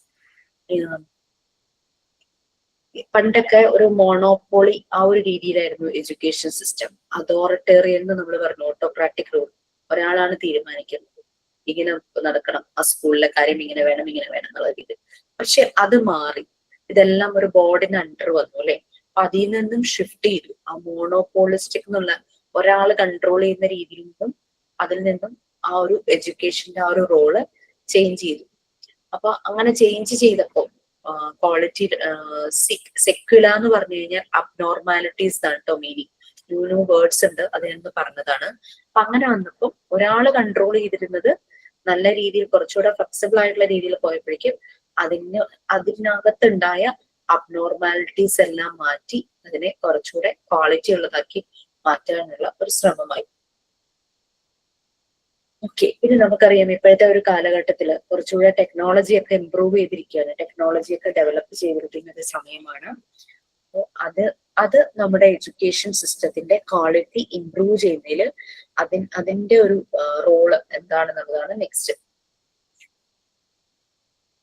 അങ്ങനെ യൂണിവേഴ്സിറ്റി തലങ്ങളിലും സ്കൂൾ തലങ്ങളിലും കോളേജ് തലങ്ങളിലും ഈ ഒരു ടെക്നോളജിക്കൽ ഡെവലപ്മെന്റ് നല്ലൊരു റെസ്പോൺസ് ഉണ്ടാക്കിയിട്ടുണ്ട്. പിന്നെ നമ്മൾ പറഞ്ഞു എഡ്യൂക്കേഷൻ സിസ്റ്റം ഇങ്ങനെ പഴയ കാലം തുടങ്ങി അതിന് ഓരോരോ ഡെവലപ്മെന്റുകൾ നടത്തണം എന്ന് പറഞ്ഞ്, അതായത് ഗ്ലോബലൈസേഷൻ എന്ന് പറഞ്ഞാൽ വേൾഡ് വൈഡ് നമുക്കറിയാലേ, ലോകത്തിന്റെ ഏത് ഭാഗത്ത് പോയി പഠിക്കാനും ഉള്ള ഒരു പ്രൊവൈഡ് ചെയ്യുന്നുണ്ട്. മറ്റു കൺട്രിയിലെ യൂണിവേഴ്സിറ്റീസ് ഒരു വെൽക്കം ചെയ്യുന്നുണ്ട്. അവരുടെ അവിടെ വന്ന് പഠിക്കാനുള്ള രീതിയിലൊക്കെ കാര്യങ്ങളൊക്കെ വെൽക്കം ചെയ്യുന്നുണ്ട്. അങ്ങനെ ഉണ്ടായ ഒന്നാണ് യൂണിവേഴ്സിറ്റീസ് 21. അത് ശരിക്കും യൂണിവേഴ്സിറ്റാസ് എന്നാണ് കേട്ടോ. യൂണിവേഴ്സിറ്റീസ് അല്ല, യൂണിവേഴ്സിറ്റാസ് 21 എന്ന് പറഞ്ഞുള്ളതാണ്. ഇത് ഓസ്ട്രേലിയയിലെ മെൽബോണിലാണ് സ്റ്റാർട്ട് ചെയ്തത്. ഇതില് 6 ഏരിയയിൽ നിന്നുള്ള മെമ്പേഴ്സ് ആയിരുന്നു ഉണ്ടായിരുന്നത്. Europe, Asia, Australia, north America, south America, Africa, ഇങ്ങനെ 6 ഏരിയയിൽ നിന്നുള്ള മെമ്പേഴ്സ് ആണ് ഈ U21 അല്ലെങ്കിൽ യൂണിവേഴ്സിറ്റീസ് 21 വന്നത്. 1997 ലോഞ്ച് ചെയ്തത്. ഇതിന്റെ ഒബ്ജക്റ്റ് എന്താണെന്ന് വെച്ച് കഴിഞ്ഞാല് ഹയർ എഡ്യൂക്കേഷൻ വേൾഡ് വൈഡില് അതിന്റെ ക്വാളിറ്റി എൻഹാൻസ് ചെയ്യുക. ഇത് ഉദ്ദേശിച്ചിട്ടാണ് U21 സ്റ്റാർട്ട് ചെയ്തത്. ടെക്നോളജി എഡ്യൂക്കേഷൻ സിസ്റ്റത്തിനെ ഇംപ്രൂവ് ചെയ്യുന്നതിന് ഹെൽപ്പ് ചെയ്തു.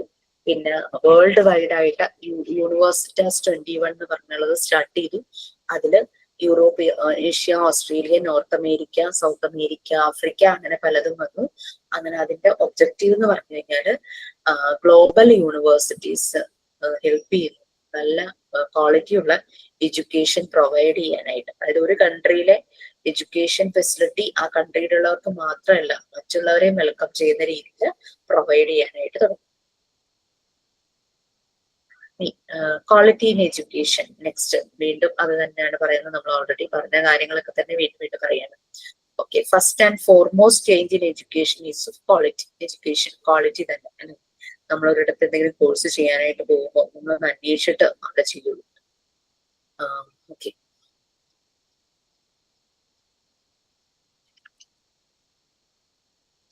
ഞാനിവിടെ എഴുതി വെച്ചിട്ടുണ്ട്, പിന്നെ ഞാനൊക്കെ മറന്നു. ഓക്കെ, പിന്നെ ഓരോ കൺട്രീസിലും ഡെവലപ്പ് ചെയ്യുന്ന യൂണിവേഴ്സിറ്റി പലപ്പോഴും അവർ പല ക്വാളിറ്റേറ്റീവ് ചലഞ്ച് ഫേസ് ചെയ്യാറുണ്ട് ഹയർ എഡ്യൂക്കേഷന്റെ കാര്യങ്ങളൊക്കെ വരുമ്പോൾ. അപ്പൊ അത് അവര് സ്റ്റാൻഡർഡൈസ് ചെയ്യാനായിട്ട് ശ്രമിക്കും, ഒരു ഗോൾഡൻ സ്റ്റാൻഡേർഡിലേക്ക് കൊണ്ടുപോകാനായിട്ട് ശ്രമിക്കുന്നുണ്ടെന്നാണ് പറയുന്നത്. അപ്പൊ ഈ എഡ്യൂക്കേഷന്റെ ക്വാളിറ്റി എന്ന് പറയുന്നത് മെയിൻറ്റെയിൻ ചെയ്തു പോവുക എന്ന് പറഞ്ഞു കഴിഞ്ഞാൽ എല്ലാവരുടെയും കൂട്ടായ പ്രവർത്തനം, എല്ലാവരുടെയും ഒരു റെസ്പോൺസിബിലിറ്റി തന്നെയാണ്. ഈവൻ പല ഡെവലപ്പിംഗ് കൺട്രീസിൽ പോലും അവര് ചലഞ്ചസ് ഫേസ് ചെയ്യുന്നുണ്ട് ഈ ക്വാളിറ്റി മെയിൻറ്റെയിൻ ചെയ്തു പോകാനായിട്ട്. ക്വാളിറ്റിയുടെ കാര്യത്തില് ചലഞ്ചസ് ഫേസ് ചെയ്തു പോകുന്നുണ്ട്. അപ്പൊ നമ്മളെ പോലുള്ള നമ്മളുടെ ഇന്ത്യയും ഒരു ഡെവലപ്പിംഗ് കൺട്രി തന്നെയാണ് അല്ലെ. നമ്മൾ പലപ്പോഴും പല ബുദ്ധിമുട്ടുകളും ഫേസ് ചെയ്യാറുണ്ട് എഡ്യൂക്കേഷന്റെ ക്വാളിറ്റിയുടെ കാര്യത്തിൽ. ഇനി ക്വാളിറ്റി മാനേജ്മെന്റ് എഡ്യൂക്കേഷന്റെ ഫേസ് ചെയ്യുന്ന ചലഞ്ചസ് ഫേസ് ചെയ്യുന്നുണ്ടെന്ന് നമ്മൾ പറയും. ആ ഒരു ചലഞ്ചസ് എന്തൊക്കെയാണ്, അപ്പൊ അതിന് നമുക്ക് എങ്ങനെയൊക്കെ കോമ്പൻസേറ്റ് ചെയ്യാം, അങ്ങനെയുള്ളതാണ് നെക്സ്റ്റ് വരുന്നത്. Challenges of quality management in education. Okay, കുറെ ആളുകൾ ഇതിനെപ്പറ്റി റിസർച്ച് ചെയ്ത് അനലൈസ് ചെയ്ത് അവർ പല കാര്യങ്ങളും പറഞ്ഞിട്ടുണ്ട്. അങ്ങനെ ഫ്രൈ എത്താൽ എന്ന് പറയുന്ന ലൂയിസ് ഫ്രൈ എത്താൽ, അദ്ദേഹത്തിന്റെ കാര്യമാണ് പറഞ്ഞത്. ടെക്നിക്കൽ ആൻഡ് പോപ്പുലർ, അങ്ങനെ പല ടെക്നിക്കൽ സൈഡിലും അങ്ങനെ കുറെ കമ്പണൻസിനെ ഹൈ സ്റ്റാൻഡേർഡ് കമ്പണൻസ് മുന്നോട്ട് കൊണ്ടുവന്ന് ഹൈ ക്വാളിറ്റി എഡ്യൂക്കേഷൻ അച്ചീവ് ചെയ്യാൻ ഫ്രൈ എത്താൽ കുറെ കാര്യങ്ങൾ പറഞ്ഞു. ആ കമ്പണൻസ് നല്ലൊരു സിസ്റ്റം ക്രിയേറ്റ് ചെയ്യും. അങ്ങനെ ആ കമ്പണൻസ് ആണ് നമുക്ക് താഴെ ടേബിൾ ആയിട്ട് കൊടുത്തിരിക്കുന്നത്. എഡ്യൂക്കേഷന്റെ ക്വാളിറ്റി ഇംപ്രൂവ് ചെയ്യാനുള്ള ആ ചലഞ്ചസിനെയൊക്കെ ഫേസ് ചെയ്ത് ഇംപ്രൂവ് ചെയ്യാവുന്ന രീതിയിൽ എന്തെല്ലാം ചെയ്യാം എന്നുള്ള രീതിയിലാണ് പറയുന്നത്.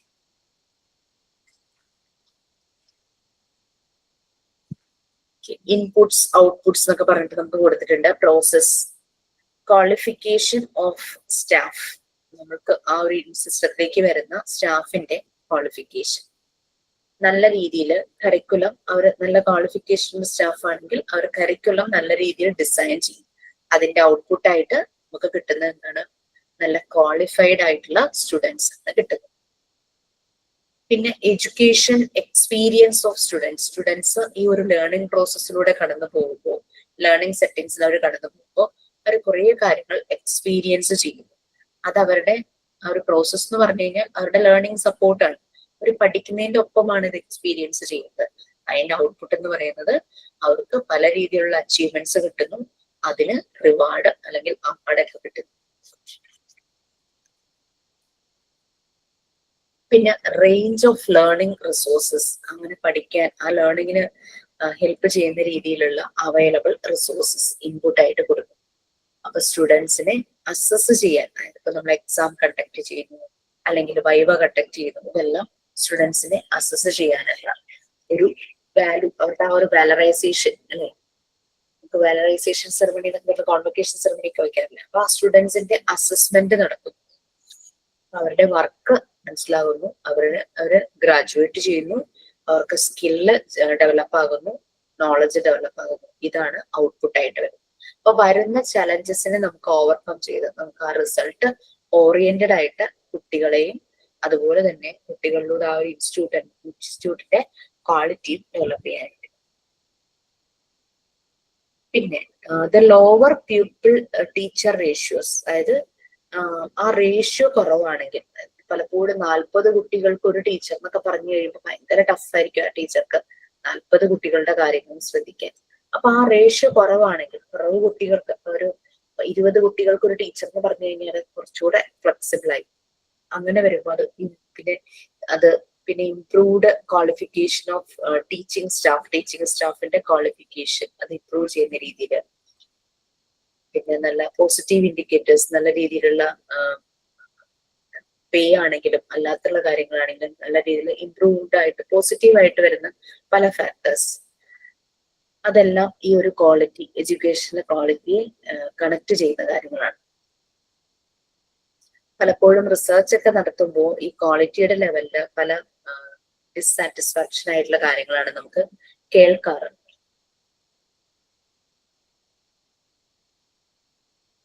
ഓക്കെ, അപ്പൊ നമുക്ക് ഈ ക്വാളിറ്റി ഇംപ്രൂവ് ചെയ്യുന്ന രീതിയിൽ കുറെ ഏരിയാസ് പലപ്പോഴും കവർ ചെയ്യേണ്ടതായിട്ട് വരും. ചില സമയത്ത് അത് പ്രോപ്പറായിട്ട് വർക്ക് ചെയ്യാതായിട്ട് വരും. അപ്പൊ അങ്ങനെയൊക്കെ വരുമ്പോൾ കുട്ടികൾ വളരെ കുറവേ പാടുള്ളൂ എന്ന് നമുക്ക് പറയാൻ പറ്റില്ലല്ലോ. ഒരു ക്ലാസ്സിലേക്ക് വരുന്ന കുട്ടികൾ കൂടുതലാണ്, ടീച്ചർക്ക് മാനേജ് ചെയ്യാൻ പറ്റുന്നതിന് അപ്പുറത്തേക്കാണ്. അപ്പൊ ടീച്ചറിനെ സപ്പോർട്ട് ചെയ്യുന്ന രീതിയിലുള്ള മറ്റ് റിസോഴ്സസ് ഇല്ലെങ്കിൽ അതെല്ലാം ആ ഒരു ക്വാളിറ്റിയെ ബാധിക്കും. അതിന് ഫണ്ട് ആവശ്യമാണ്. ഒരു സ്റ്റാഫിനെയും കൂടെ വെച്ചൊരു ഒരു ക്ലാസ് റൂം പുതുതായിട്ട് ആക്കണമെങ്കിൽ ഒരു സ്റ്റാഫ് വേണം, അവർക്ക് അതിനുള്ള ഫണ്ട് മീൻസ് പേയ്മെന്റ് കൊടുക്കണം. ഇതെല്ലാം ഇങ്ങനെയുള്ള കാര്യങ്ങളൊക്കെ വരുമ്പോഴാണ് പലപ്പോഴും ചലഞ്ചസ് വരുന്നത്. ഓക്കെ, ഇനി ആ ക്വാളിറ്റി മാനേജ്മെന്റിന് നമുക്ക് എന്തെല്ലാം സ്റ്റെപ്സ് എടുക്കാം എന്നുള്ള രീതിയിലാണ് അതിൽ വരുന്നതാണ് institutional leadership, quality administration, quality assurance framework, QA, quality assurance framework. Institutional leadership എന്ന് പറയുമ്പോൾ ടീച്ചേഴ്സ്, അതുപോലെ മറ്റ് അക്കാദമിഷ്യൻസ്, ഇവരെല്ലാം ആ ഒരു ഇൻസ്റ്റിറ്റ്യൂട്ടിന്റെ ക്വാളിറ്റി, ആ വിഷൻ ഓഫ് ക്വാളിറ്റി എന്താന്ന് മനസ്സിലാക്കിയിരിക്കണം. ഇത് പ്രിൻസിപ്പൽ, വൈസ് ചാൻസലർ അല്ലെങ്കിൽ ഡീൻ, അതൊക്കെ കോളേജ് ലെവലിലേക്ക് യൂണിവേഴ്സിറ്റി ലെവലിലേക്ക് പോകുമ്പോഴാണ് കേട്ടോ അവരൊക്കെ വരുന്നത്. ടീച്ചേഴ്സ്, ഇങ്ങനെ അവരെല്ലാരും അവരുടേതായ കാര്യങ്ങൾ വരുമ്പോൾ ആ ഒരു ലീഡർഷിപ്പ് കൈകാര്യം ചെയ്യേണ്ടതായിട്ടുണ്ട്. ലോങ് ടേം ഗോൾസ് വരും, ചില സമയത്ത് അവർക്ക് അത് മേക്കപ്പ് ചെയ്യേണ്ടതായിട്ട് വരും. അപ്പൊ അങ്ങനെ വരുമ്പോൾ ഇൻസ്റ്റിറ്റ്യൂഷന്റെ ക്വാളിറ്റി, ക്ലാസ്സസ്, പിന്നെ അവർ ചെയ്യുന്ന പ്രോസസ്, അവരെല്ലാം ആ ഒരു ക്വാളിറ്റി ഗോൾസിലേക്ക് കമ്മിറ്റഡ് ആയിരിക്കണം. അവരങ്ങ് ഫെഡപ്പ് ആയി പോരുത്, അവർ കമ്മിറ്റഡ് ആയിരിക്കണം. അവർ ചെയ്യുന്ന വർക്കിന് അവർ റെസ്പോൺസിബിൾ ആണ്, അക്കൗണ്ടബിൾ ആണ്, അവർ റെസ്പോൺസിബിൾ ആണ്. അപ്പൊ അതിന്റെ ലീഡർഷിപ്പ് അവർ ഏറ്റെടുക്കണം. അപ്പൊ ലീഡർഷിപ്പ് വളരെ ഇമ്പോർട്ടന്റ് ആണ് ഒരു ഇൻസ്റ്റിറ്റ്യൂട്ടിന്റെ ക്വാളിറ്റിയില്. ക്വാളിറ്റി മാനേജ്മെന്റിലെ ഇമ്പോർട്ടന്റ് ആയിട്ടുള്ള ഒരു കാര്യമാണ് ഇൻസ്റ്റിറ്റ്യൂഷണൽ ലീഡർഷിപ്പ്. കുറെ ടീച്ചർമാരങ്ങ് മാറി നിൽക്കുക, അവരൊന്നും ചെയ്യാതിരിക്കുകയാണെങ്കിൽ അത് ആ ഗോളിലേക്ക് എത്താനായിട്ട് ഹെൽപ്പ് ചെയ്യില്ല. അപ്പൊ ക്വാളിറ്റിക്ക് അത് തടസ്സമാകും. അത് എല്ലാവരും, ടീച്ചേഴ്സ്, അഡ്മിനിസ്ട്രേറ്റേഴ്സ്, പ്രിൻസിപ്പൽസ് ആണെങ്കിൽ അവര് എല്ലാവരും വിത്തൗട്ട് ടീം വർക്ക് നമുക്ക് long term quality goals achieve ചെയ്യാൻ പറ്റില്ല. അതുപോലെയുള്ള എഫേർട്സ് അവരെടുക്കണം. അതിന് വേണ്ടി അവരെ പ്രാപ്തരാക്കണം. അവർക്ക് വേണ്ടുന്ന കൺവീനിയന്റ് ട്രെയിനിങ്, റൈറ്റ് പോളിസീസും, നല്ലൊരു സ്ട്രോങ് കമ്മിറ്റ്മെന്റ് ആയിരിക്കണം. വളരെ വീക്കായി പോയി കഴിഞ്ഞു കഴിഞ്ഞാൽ ആ വർക്ക് അവർ കംപ്ലീറ്റ് ആക്കാതെ അങ്ങ് പോകും. അത് ക്വാളിറ്റിയെ ബാധിക്കും. പിന്നെ ക്വാളിറ്റി അഡ്മിനിസ്ട്രേഷൻ, നമുക്ക് നല്ല രീതിയിൽ ക്ലാസ് എടുക്കണം ടീച്ചേഴ്സിന്. അപ്പൊ അഡ്മിനിസ്ട്രേഷൻ ശ്രദ്ധിക്കേണ്ടത് നല്ല രീതിയിൽ ക്ലാസ് എടുക്കാനുള്ള ക്ലാസ് റൂം, ബിൽഡിംഗ്, നമുക്കൊന്ന് റെസ്റ്റ് ചെയ്യാൻ പറ്റുന്ന ഒരു സ്ഥലം, നമുക്കൊന്ന് ഫ്രഷ് ആവാൻ നല്ല ബാത്റൂം കുട്ടികൾക്കും ടീച്ചേഴ്സിനും ആണെങ്കിലും, പിന്നെ കുട്ടികൾക്ക് വേണ്ടുന്ന പ്ലേ ഗ്രൗണ്ട്, വേണ്ടുന്ന ഫർണിച്ചേഴ്സ്, ഇതെല്ലാം കൊടുക്കണം അല്ലെ. ഒരു അഡ്മിനിസ്ട്രേറ്റർ എന്ന് പറയുമ്പോൾ ആ ക്ലാസ് റൂമിനെ നല്ല രീതിയിൽ നോക്കണം. 2 ലെവൽസിലാണ്, ഒന്ന് ഇൻസ്റ്റിറ്റ്യൂഷണൽ ലെവലിലും ക്ലാസ് റൂം ലെവലിലും. ആകെ മൊത്തം ഇൻസ്റ്റിറ്റ്യൂട്ടിനെയും അതുപോലെ തന്നെ ക്ലാസ് റൂമിന്റെ രീതി. ടീച്ചേഴ്സ് ആണ് ക്ലാസ് റൂമിന്റെ കാര്യങ്ങൾ നോക്കുന്നത്. പ്രിൻസിപ്പൽ, അങ്ങനെയുള്ള ഒരു അഡ്മിനിസ്ട്രേറ്റർ എല്ലാം ആ ഹോൾ സ്കൂളിന്റെ കാര്യം നോക്കും. ആ ക്വാളിറ്റിയിൽ, അഡ്മിനിസ്ട്രേഷൻ ക്വാളിറ്റിയിൽ വരുന്നതാണ് നമ്മൾ പറഞ്ഞ cleanliness of class room, bathroom എല്ലാം ക്ലീൻ ആക്കിയിട്ട്, മെയിൻ്റെനൻസ്, ഡെസ്ക്, ലൈബ്രറി, ലാബ്, കുട്ടികൾക്ക് വേണ്ടുന്ന ഫർണിച്ചർ, പിന്നെ ഡിസിപ്ലിൻ, അതുപോലെ തന്നെ കോഡ് ഓഫ് എത്തിക്സ്. ടീച്ചേഴ്സിനും കുട്ടികൾക്കും ആ ഒരു സ്കൂളിന്റെ ഒരു ഡിസിപ്ലിൻ ഉണ്ടാവും, കോഡ് ഓഫ് എത്തിക്സ് ഉണ്ടാവും. കൺഫോമൻസ് ടു ടീച്ചിങ് ഷെഡ്യൂൾ, കൺഫോമൻസ് എന്ന് പറഞ്ഞാൽ കറസ്പോണ്ടൻസ് ആണ് കൺഫോമൻസ്. അത് ഇൻഫോം ചെയ്യാം, ആ ഒരു എന്തൊക്കെയാണ് ടീച്ചിങ് ഷെഡ്യൂൾ അങ്ങനെയുള്ള കാര്യങ്ങൾ. പിന്നെ ഡോക്യുമെന്റേഷൻ, എന്തെങ്കിലും ഒരു കാര്യങ്ങൾ നടക്കുമ്പോൾ അതിന്റെ പ്രോപ്പർ ആയിട്ടുള്ള ഡോക്യുമെന്റേഷൻ. ഈ ക്വാളിറ്റി അഷുറൻസ് ഫ്രെയിംവർക്ക് ഫസ്റ്റ് നമ്മുടെ ലീഡർഷിപ്പ് പറഞ്ഞു, പിന്നെ അഡ്മിനിസ്ട്രേറ്റർ ഉറപ്പാക്കേണ്ട കാര്യങ്ങൾ ആ ഒരു പ്രെമിസസിൽ. Next quality assurance framework. 3 basic functions are quality planning, measuring quality, and quality control, and initiatives for improving quality. Main activities എന്ന് പറഞ്ഞു കഴിഞ്ഞാല് പെർഫോമൻസ് മെഷർമെന്റ്, ടീച്ചേഴ്സിന്റെ ആകാം കുട്ടികളുടെ ആകാം. അത് ഡേറ്റ കളക്ട് ചെയ്ത് അതിന് അനലൈസ് ചെയ്യുന്നു, എവിടെയെങ്കിലും എന്തെങ്കിലും ഇംപ്രൂവ്മെന്റ് ആകാനുണ്ടോ അത് നോക്കും. പിന്നെ എന്തെങ്കിലും പ്രോബ്ലംസ് ഉണ്ടെങ്കിൽ അത് റെക്ടിഫൈ ചെയ്യുക, അതിന്റെ റൂട്ട് കോസസ്, മൂലകാരണം അത് റെക്ടിഫൈ ചെയ്യുക. അപ്ഗ്രേഡ് ചെയ്യുന്നു, പല പ്രൊസീജിയേഴ്സിനെയും അപ്ഗ്രേഡ് ചെയ്യുന്നു, കൂടുതൽ ഇംപ്രൂവ് ചെയ്യുന്നു. ഇതൊക്കെയാണ് ക്വാളിറ്റി അഷുറൻസിൽ വരുന്നത്. ചെയ്തുകൊണ്ടിരുന്ന കാര്യങ്ങൾ തന്നെ വീണ്ടും ചെയ്തുകൊണ്ടിരിക്കുകയല്ല, കൂടുതൽ കൂടുതൽ മെച്ചപ്പെടുത്താനായിട്ട് നോക്കുന്നു. അതാണ് അതിനു വേണ്ടിയിട്ട് ഹ്യൂമൻ റിസോഴ്സ് മാനേജ്മെന്റ്, ടീച്ചേഴ്സും അതർ സ്റ്റാഫും അവർക്ക് അവാർഡ് പ്രോഗ്രാംസ് അവരെ അപ്രൈസ് ചെയ്യാം അല്ലെ. അപ്പൊ അവർക്ക് ജോലി ചെയ്യാനുള്ള ആ ഒരു താല്പര്യം കൂടുതൽ കൂടും. എത്ര പണിയെടുത്തിട്ടും ഒരു കാര്യമില്ല, ഒരു വിലയില്ല എന്നൊക്കെ പറഞ്ഞ് ചിലര് സങ്കടം പറയുന്നത് കേൾക്കാറില്ലേ. ഇവിടെ ഒരു അപ്രൈസൽ, ഒരു വേർഡ് മതി, വെൽഡൻ, അത്രയൊരു വേർഡ് മതി, യു ആർ ഗ്രേറ്റ്. അങ്ങനെ അവർ ചെയ്ത ജോലിക്ക് അങ്ങനെ ഒരു അപ്രീസിയേഷൻ വേർഡായിരുന്നു. Quality models, quality of faculty, ടീച്ചറിന്റെ ഒരു ക്വാളിറ്റി അല്ലെ, ക്വാളിറ്റി ഓഫ് ഫാക്കൾട്ടി, അതിന്റെ മോഡൽസ് ആണ് പറയുന്നത്.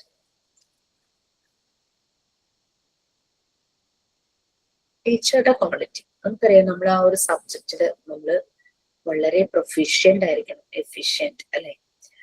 ഔട്ട് ഓഫ് ദ സബ്ജക്ട് നമുക്ക് ചിന്തിക്കാൻ പറ്റണം, എപ്പോഴും ഔട്ട് ഓഫ് ദ ബോക്സ് ചിന്തിക്കണം, ഔട്ട് ഓഫ് ദ സബ്ജക്ട്. കുട്ടി ഒരു ഡൗട്ട് ചോദിച്ചു കഴിഞ്ഞാൽ നമുക്കൊരു കൺഫ്യൂഷൻ ഉണ്ടാകരുത്. അഥവാ ചോദിച്ചാൽ തന്നെ നമുക്ക് പറയാൻ പറ്റണം, ഞാനിത് റെഫർ ചെയ്തിട്ട് തരാം, പറഞ്ഞു തരാം, മനസ്സിലാക്കിയിട്ട് പറഞ്ഞു തരാം. അതുപോലെ തന്നെ എത്തിക്കൽ വാല്യൂസ്, അങ്ങനെ പല പല കാര്യങ്ങളും. സോഷ്യൽ ആൻഡ് ഫിനാൻഷ്യൽ, ഇത് സ്റ്റാഫിന്റെ ക്വാളിറ്റി, പല കാര്യങ്ങളും പറയുന്നു. പിന്നെ ഡിസ്ക്രിമിനേഷൻ എന്നൊരു കാര്യം ഈ ഒരു ഫാക്കൾട്ടിക്ക് വരരുത്. മുന്നിൽ വരുന്ന കുട്ടികളെയൊക്കെ ഈക്വൽ ആയിട്ട് കാണണം. അതൊക്കെ നമ്മൾ നമ്മുടെ പല ഏരിയയിലും പറഞ്ഞില്ല. ആ ഒരു ഡിസ്പാരിറ്റി എന്ന് പറഞ്ഞു കഴിഞ്ഞാൽ ഇൻഇക്വാലിറ്റീസ്, ജെൻഡർ റിലേറ്റഡോ അങ്ങനെയുള്ള കാര്യങ്ങൾ. പിന്നെ വാല്യൂ ചെയ്യണം ഈ വരുന്ന ഫാക്കൾട്ടി എന്ന് പറയുമ്പോൾ കുട്ടികളെ മാത്രമല്ല വാല്യൂ ചെയ്യുന്നത്, നമ്മൾ ഈ ഫാക്കൾട്ടീനെയും ആ ഒരു മാനേജ്മെന്റ് വാല്യൂ ചെയ്യണം. അത് ഏത് ജെൻഡർ ആണെങ്കിലും, സ്ത്രീ ആണെങ്കിലും പുരുഷനാണെങ്കിലും, ഏത് ജെൻഡർ ആണെങ്കിലും ആളെ വാല്യൂ ചെയ്യും. ആളുടെ ക്വാളിറ്റി മീൻസ് അതിനനുസരിച്ച് ആ ഒരു ക്വാളിഫിക്കേഷൻ ഉള്ള ആളാണ്, is A good teacher or she is A good teacher, Hoover it is, അങ്ങനെയാണെങ്കിൽ അതിനെ വാല്യൂ ചെയ്യണം. അല്ലാതെ മെയിൽ ആയതുകൊണ്ട് നന്നായി ചെയ്യുകയും ഫീമെയിൽ ആയത് അങ്ങനെ ആ രീതിയിലുള്ള ഒരു പ്രെജുഡിസ്, ആ മനോഭാവം ഒരിക്കലും ഫാക്കൾട്ടിയോട് കാണിക്കുന്നത്. അവരെ വാല്യൂ ചെയ്യണം എന്നാണ് പറയുന്നത്. ആ ഒരു ഡിസ്പാരിറ്റി ഉണ്ടാവരുത്. അവർക്ക് ട്രെയിനിങ് വേണമെങ്കിൽ ആ ട്രെയിനിങ് പ്രൊവൈഡ് ചെയ്യാം.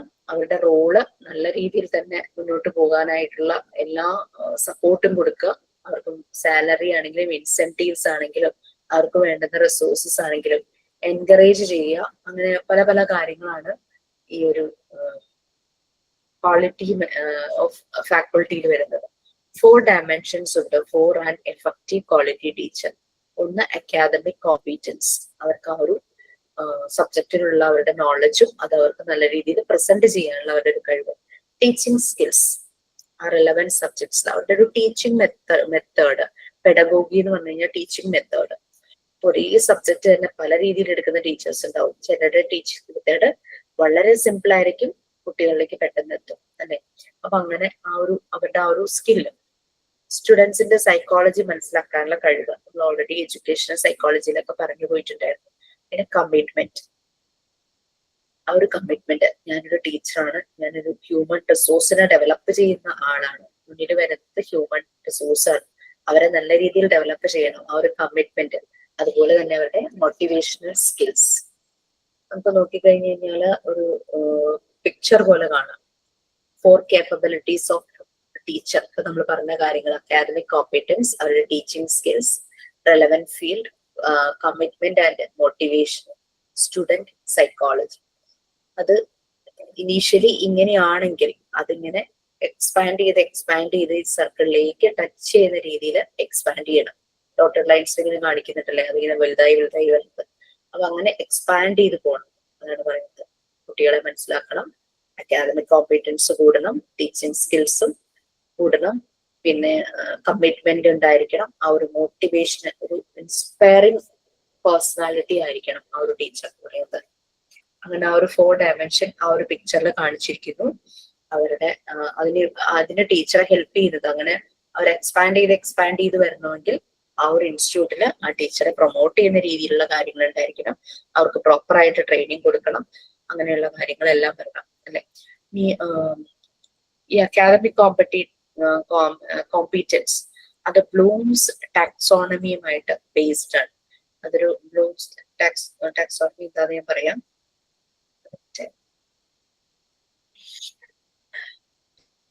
ബ്ലൂംസ് ടാക്സോണമി എന്ന് പറഞ്ഞു കഴിഞ്ഞാൽ ഹൈറാർക്കി ലെവലില് കുറെ കാര്യങ്ങളാണ്. Create, evaluate, analyse, apply, understand, remember, ആ ഒരു രീതിയിൽ. അതായത് നമുക്കിപ്പോ എന്തെങ്കിലും ഒരു കാര്യങ്ങൾ മനസ്സിലാകുവാണെങ്കിൽ കിട്ടിയ ഇൻഫർമേഷൻസിനെ എല്ലാം കൂടെ ഒരുമിച്ചാക്കുന്നു. അതാണ് ക്രിയേറ്റിന് വരുന്നത് ഫസ്റ്റ് സ്റ്റെപ്പ്. പിന്നെ judging the values of information or ideas, evaluate ചെയ്യുന്നു, സെക്കൻഡ് സ്റ്റെപ്പാണ് ബ്ലൂംസ് ടാക്സോണമിയില്. അടുത്തത് അത് നമ്മൾ അനലൈസ് ചെയ്യുന്നു, കുറെ കൂടെ ഒക്കെ ഒന്ന് റിസർച്ച് ചെയ്തൊക്കെ ഒന്ന് മനസ്സിലാക്കുന്നു. പിന്നെ അതിനെ അപ്ലൈ ചെയ്യുന്നു, ആ കിട്ടിയ മനസ്സിലാക്കിയ കാര്യങ്ങൾ അപ്ലൈ ചെയ്യുന്നു. പിന്നെ അത് മനസ്സിലാക്കുന്നു, അണ്ടർസ്റ്റാൻഡ് ചെയ്യുന്നു. അപ്ലൈ ചെയ്ത് കഴിയുമ്പോൾ ഉണ്ടാകുന്ന കാര്യങ്ങൾ മനസ്സിലാക്കുന്നു. പിന്നെ അതിനെ റെക്കഗ്നൈസ് ചെയ്യുന്നു, റിമെമ്പർ ചെയ്യും. അപ്പൊ ഇത് ഈ അക്കാദമിക് കോമ്പീറ്റൻസ് എന്ന് പറയുന്നത് ബ്ലൂംസ് ടാക്സോണമിനെ ബേസ് ചെയ്തിട്ടാണെന്നുള്ള രീതിയിൽ നമ്മൾ കുട്ടികൾക്ക് ഏതെങ്കിലും ഒരു കാര്യത്തെക്കുറിച്ച് ഒരു കൺസെപ്റ്റ് പറഞ്ഞു കൊടുക്കാൻ പോകുമ്പോൾ നമ്മുടേതായ രീതിയിൽ നമ്മൾ അതിനെ ക്രിയേറ്റ് ചെയ്യും. നമ്മൾ എന്നിട്ട് അതിനെ ഒന്ന് ഇവാലുവേറ്റ് ചെയ്യും. ഇങ്ങനെ ചെയ്താൽ അത് ശരിയാവും എന്നുള്ള രീതിയിൽ ഇവാലുവേറ്റ് ചെയ്ത് അനലൈസ് ചെയ്ത് കുട്ടികളിലേക്ക് കൊടുക്കുന്നു, അപ്ലൈ ചെയ്യുന്നു. അത് കഴിഞ്ഞ് എന്താ റിസൾട്ട് വരിക, അത് മനസ്സിലാക്കുന്നു. അത് പിന്നെ മെമ്മറൈസ് ചെയ്ത് വെക്കും. ഇനി വീണ്ടും അത് കൊടുക്കേണ്ട സമയമാകുമ്പോൾ റീകളക്ട് ചെയ്ത് അത് കൊടുക്കാനായിട്ട്. അതാണ് ബ്ലൂംസ് ടാക്സോണമി എന്ന് പറയുന്നത്. Remembering, understanding, applying, analysing, evaluating, creating. ആ ഒരു വർക്ക് ചെയ്യാൻ വേണ്ടിയിട്ട് നമ്മൾ കാര്യങ്ങൾ ഓർത്തു വെക്കുന്നു, മനസ്സിലാക്കുന്നു, നമ്മളത് അപ്ലൈ ചെയ്യുന്നു, അനലൈസ് ചെയ്യുന്നു, അതിനെ ഇവാലുവേറ്റ് ചെയ്യുന്നു, ക്രിയേറ്റ് ചെയ്യുന്നു. മാത്സിൽ ഒരു പ്രോബ്ലം ഒരു കുട്ടിക്ക് പറഞ്ഞു കൊടുക്കണം. നമ്മളിപ്പോ ആ പ്രോബ്ലത്തിൽ കുറെ തിയറംസ്, പ്രിൻസിപ്പിൾസ് ഒക്കെ ഉണ്ടെന്ന് വിചാരിക്കാം. അതെല്ലാം ഇങ്ങനെ ഓർത്തു വെച്ച് അതിന്റെ ഫാക്ട്സും കൺസെപ്റ്റ്സും ഒക്കെ ഓർത്തു വെക്കും. എന്നിട്ട് അത് മനസ്സിലാക്കും. ആ തിയറംസ് ആദ്യം മനസ്സിലാക്കുന്നു.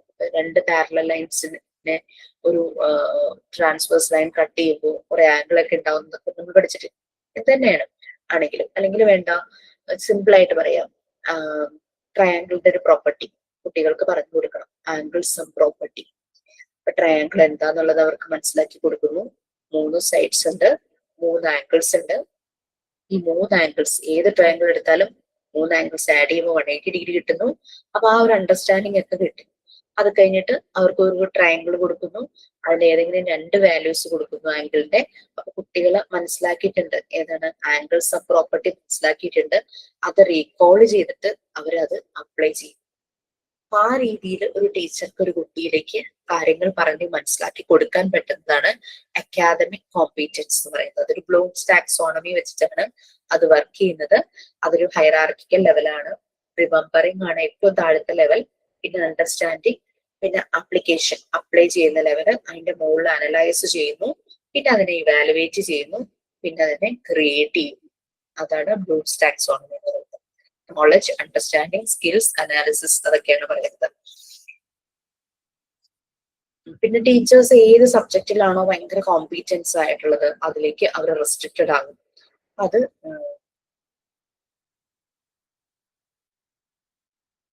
ചില വരുന്നൊരു ചലഞ്ച് എന്താന്ന് വെച്ച് കഴിഞ്ഞാല് ചില ഇൻസ്റ്റിറ്റ്യൂട്ടുകൾ ഇതിനെ ടീച്ചേഴ്സിനെ മിസ്യൂസ് ചെയ്യും.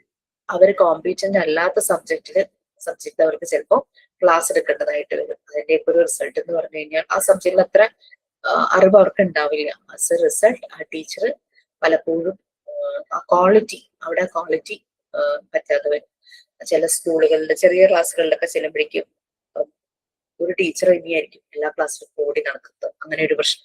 Same teacher is teaching one subject efficiently. ഒരേ ഇതില് കോമ്പീറ്റന്റ് ആയിട്ടുള്ള ടീച്ചർ ആണെങ്കിൽ അവര് നല്ല രീതിയിൽ അത് കുട്ടികൾക്ക് പ്രൊവൈഡ് ചെയ്യും. അപ്പൊ അവിടെ ക്വാളിറ്റി കൂടും. അപ്പൊ അതും ഒരു കാര്യമാണ്.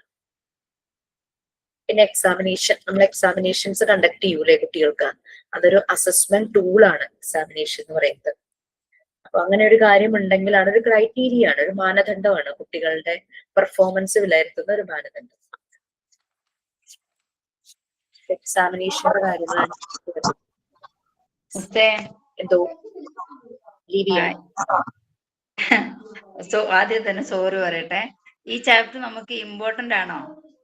ഇമ്പോർട്ടന്റ് എന്ന് പറഞ്ഞാൽ കുറച്ച് കാര്യങ്ങളൊക്കെ അതിനകത്ത് കാര്യമായിട്ടുള്ളൂ. പ്രത്യേകിച്ചും എക്സാമിന്റെ ഒരു ആസ്പെക്ട് എങ്ങനെയാണ്, അതിന്റെ എന്തൊക്കെ കാര്യങ്ങളാണ് എക്സാമിനേഷൻ എന്ന് പറയുമ്പോൾ അതുമായിട്ട് കണക്റ്റഡ് ആവുന്ന കാര്യങ്ങളുണ്ടെങ്കിൽ എനിക്ക് വലിയ താല്പര്യമൊന്നുമില്ല ചാപ്റ്റർ എടുക്കാൻ, എടുക്കാതിരിക്കാൻ പറ്റില്ല. അങ്ങനെ കുറച്ചധികം മോക്ക് ടെസ്റ്റ് വരും. എനിക്ക് സത്യം പറഞ്ഞാൽ എനിക്ക് ഒരു ഓവറോൾ പോലും എന്താന്നുള്ളൊരു സംഭവം സത്യം സോറി എനിക്കൊന്നും മനസ്സിലായില്ല സത്യം പറഞ്ഞ. എവിടേക്കും എന്തൊക്കെയോ മനസ്സിലായി എന്നല്ലാതെ എനിക്ക് ഈ ചാപ്റ്റർ സത്യം പറഞ്ഞാൽ എനിക്ക് മനസ്സിലായില്ല. എല്ലാവരും കാര്യം എന്താന്ന് എനിക്കല്ല, സത്യമായിട്ട് എനിക്ക് മനസ്സിലായില്ല മിസ്. അതുകൊണ്ടാണ് അങ്ങനെ തന്നെയായിരിക്കും. നമുക്കൊരു ബ്ലാങ്ക് ആയിരിക്കും. ബ്ലാങ്ക് എന്ന് പറഞ്ഞു കഴിഞ്ഞാൽ നമുക്ക് എഡ്യൂക്കേഷനിലെ ക്വാളിറ്റി ആകെ ഒന്നേ ഉള്ളൂ. ടീച്ചേഴ്സിന്റെ ക്വാളിറ്റി ഇമ്പോർട്ടന്റ് ആണ്. കൊടുക്കുന്ന പ്രിമൈസസ്, റിസോഴ്സസ്, അതൊക്കെ അതിന്റെ എല്ലാം ക്വാളിറ്റി ഇമ്പോർട്ടന്റ് ആണ്. പിന്നെ ഒരു ടീച്ചർ കോമ്പീറ്റന്റ് ആയിട്ടുള്ള സബ്ജക്റ്റേ ടീച്ചർക്ക് കൊടുക്കാൻ പാടുള്ളൂ. അതല്ലാത്തത് കൊടുക്കുമ്പോൾ അത് ക്വാളിറ്റിയെ ബാധിക്കും. ഇതൊക്കെ തന്നെ വീണ്ടും വീണ്ടും വീണ്ടും പറഞ്ഞുകൊണ്ടിരിക്കുന്നതേ ഉള്ളൂ. വേറൊന്നും ഈ ഒരു ചാപ്റ്ററിൽ വേറൊന്നുമില്ല. ക്വാളിറ്റി മാനേജ്മെന്റ് എഡ്യൂക്കേഷൻ എന്ന് പറഞ്ഞു കഴിഞ്ഞാൽ ഡെഫിനറ്റ്ലി ഫോക്കസിങ് ഓൺ എഡ്യൂക്കേഷൻ ടീച്ചേഴ്സിനെ ഫോക്കസ് ചെയ്യുന്നു.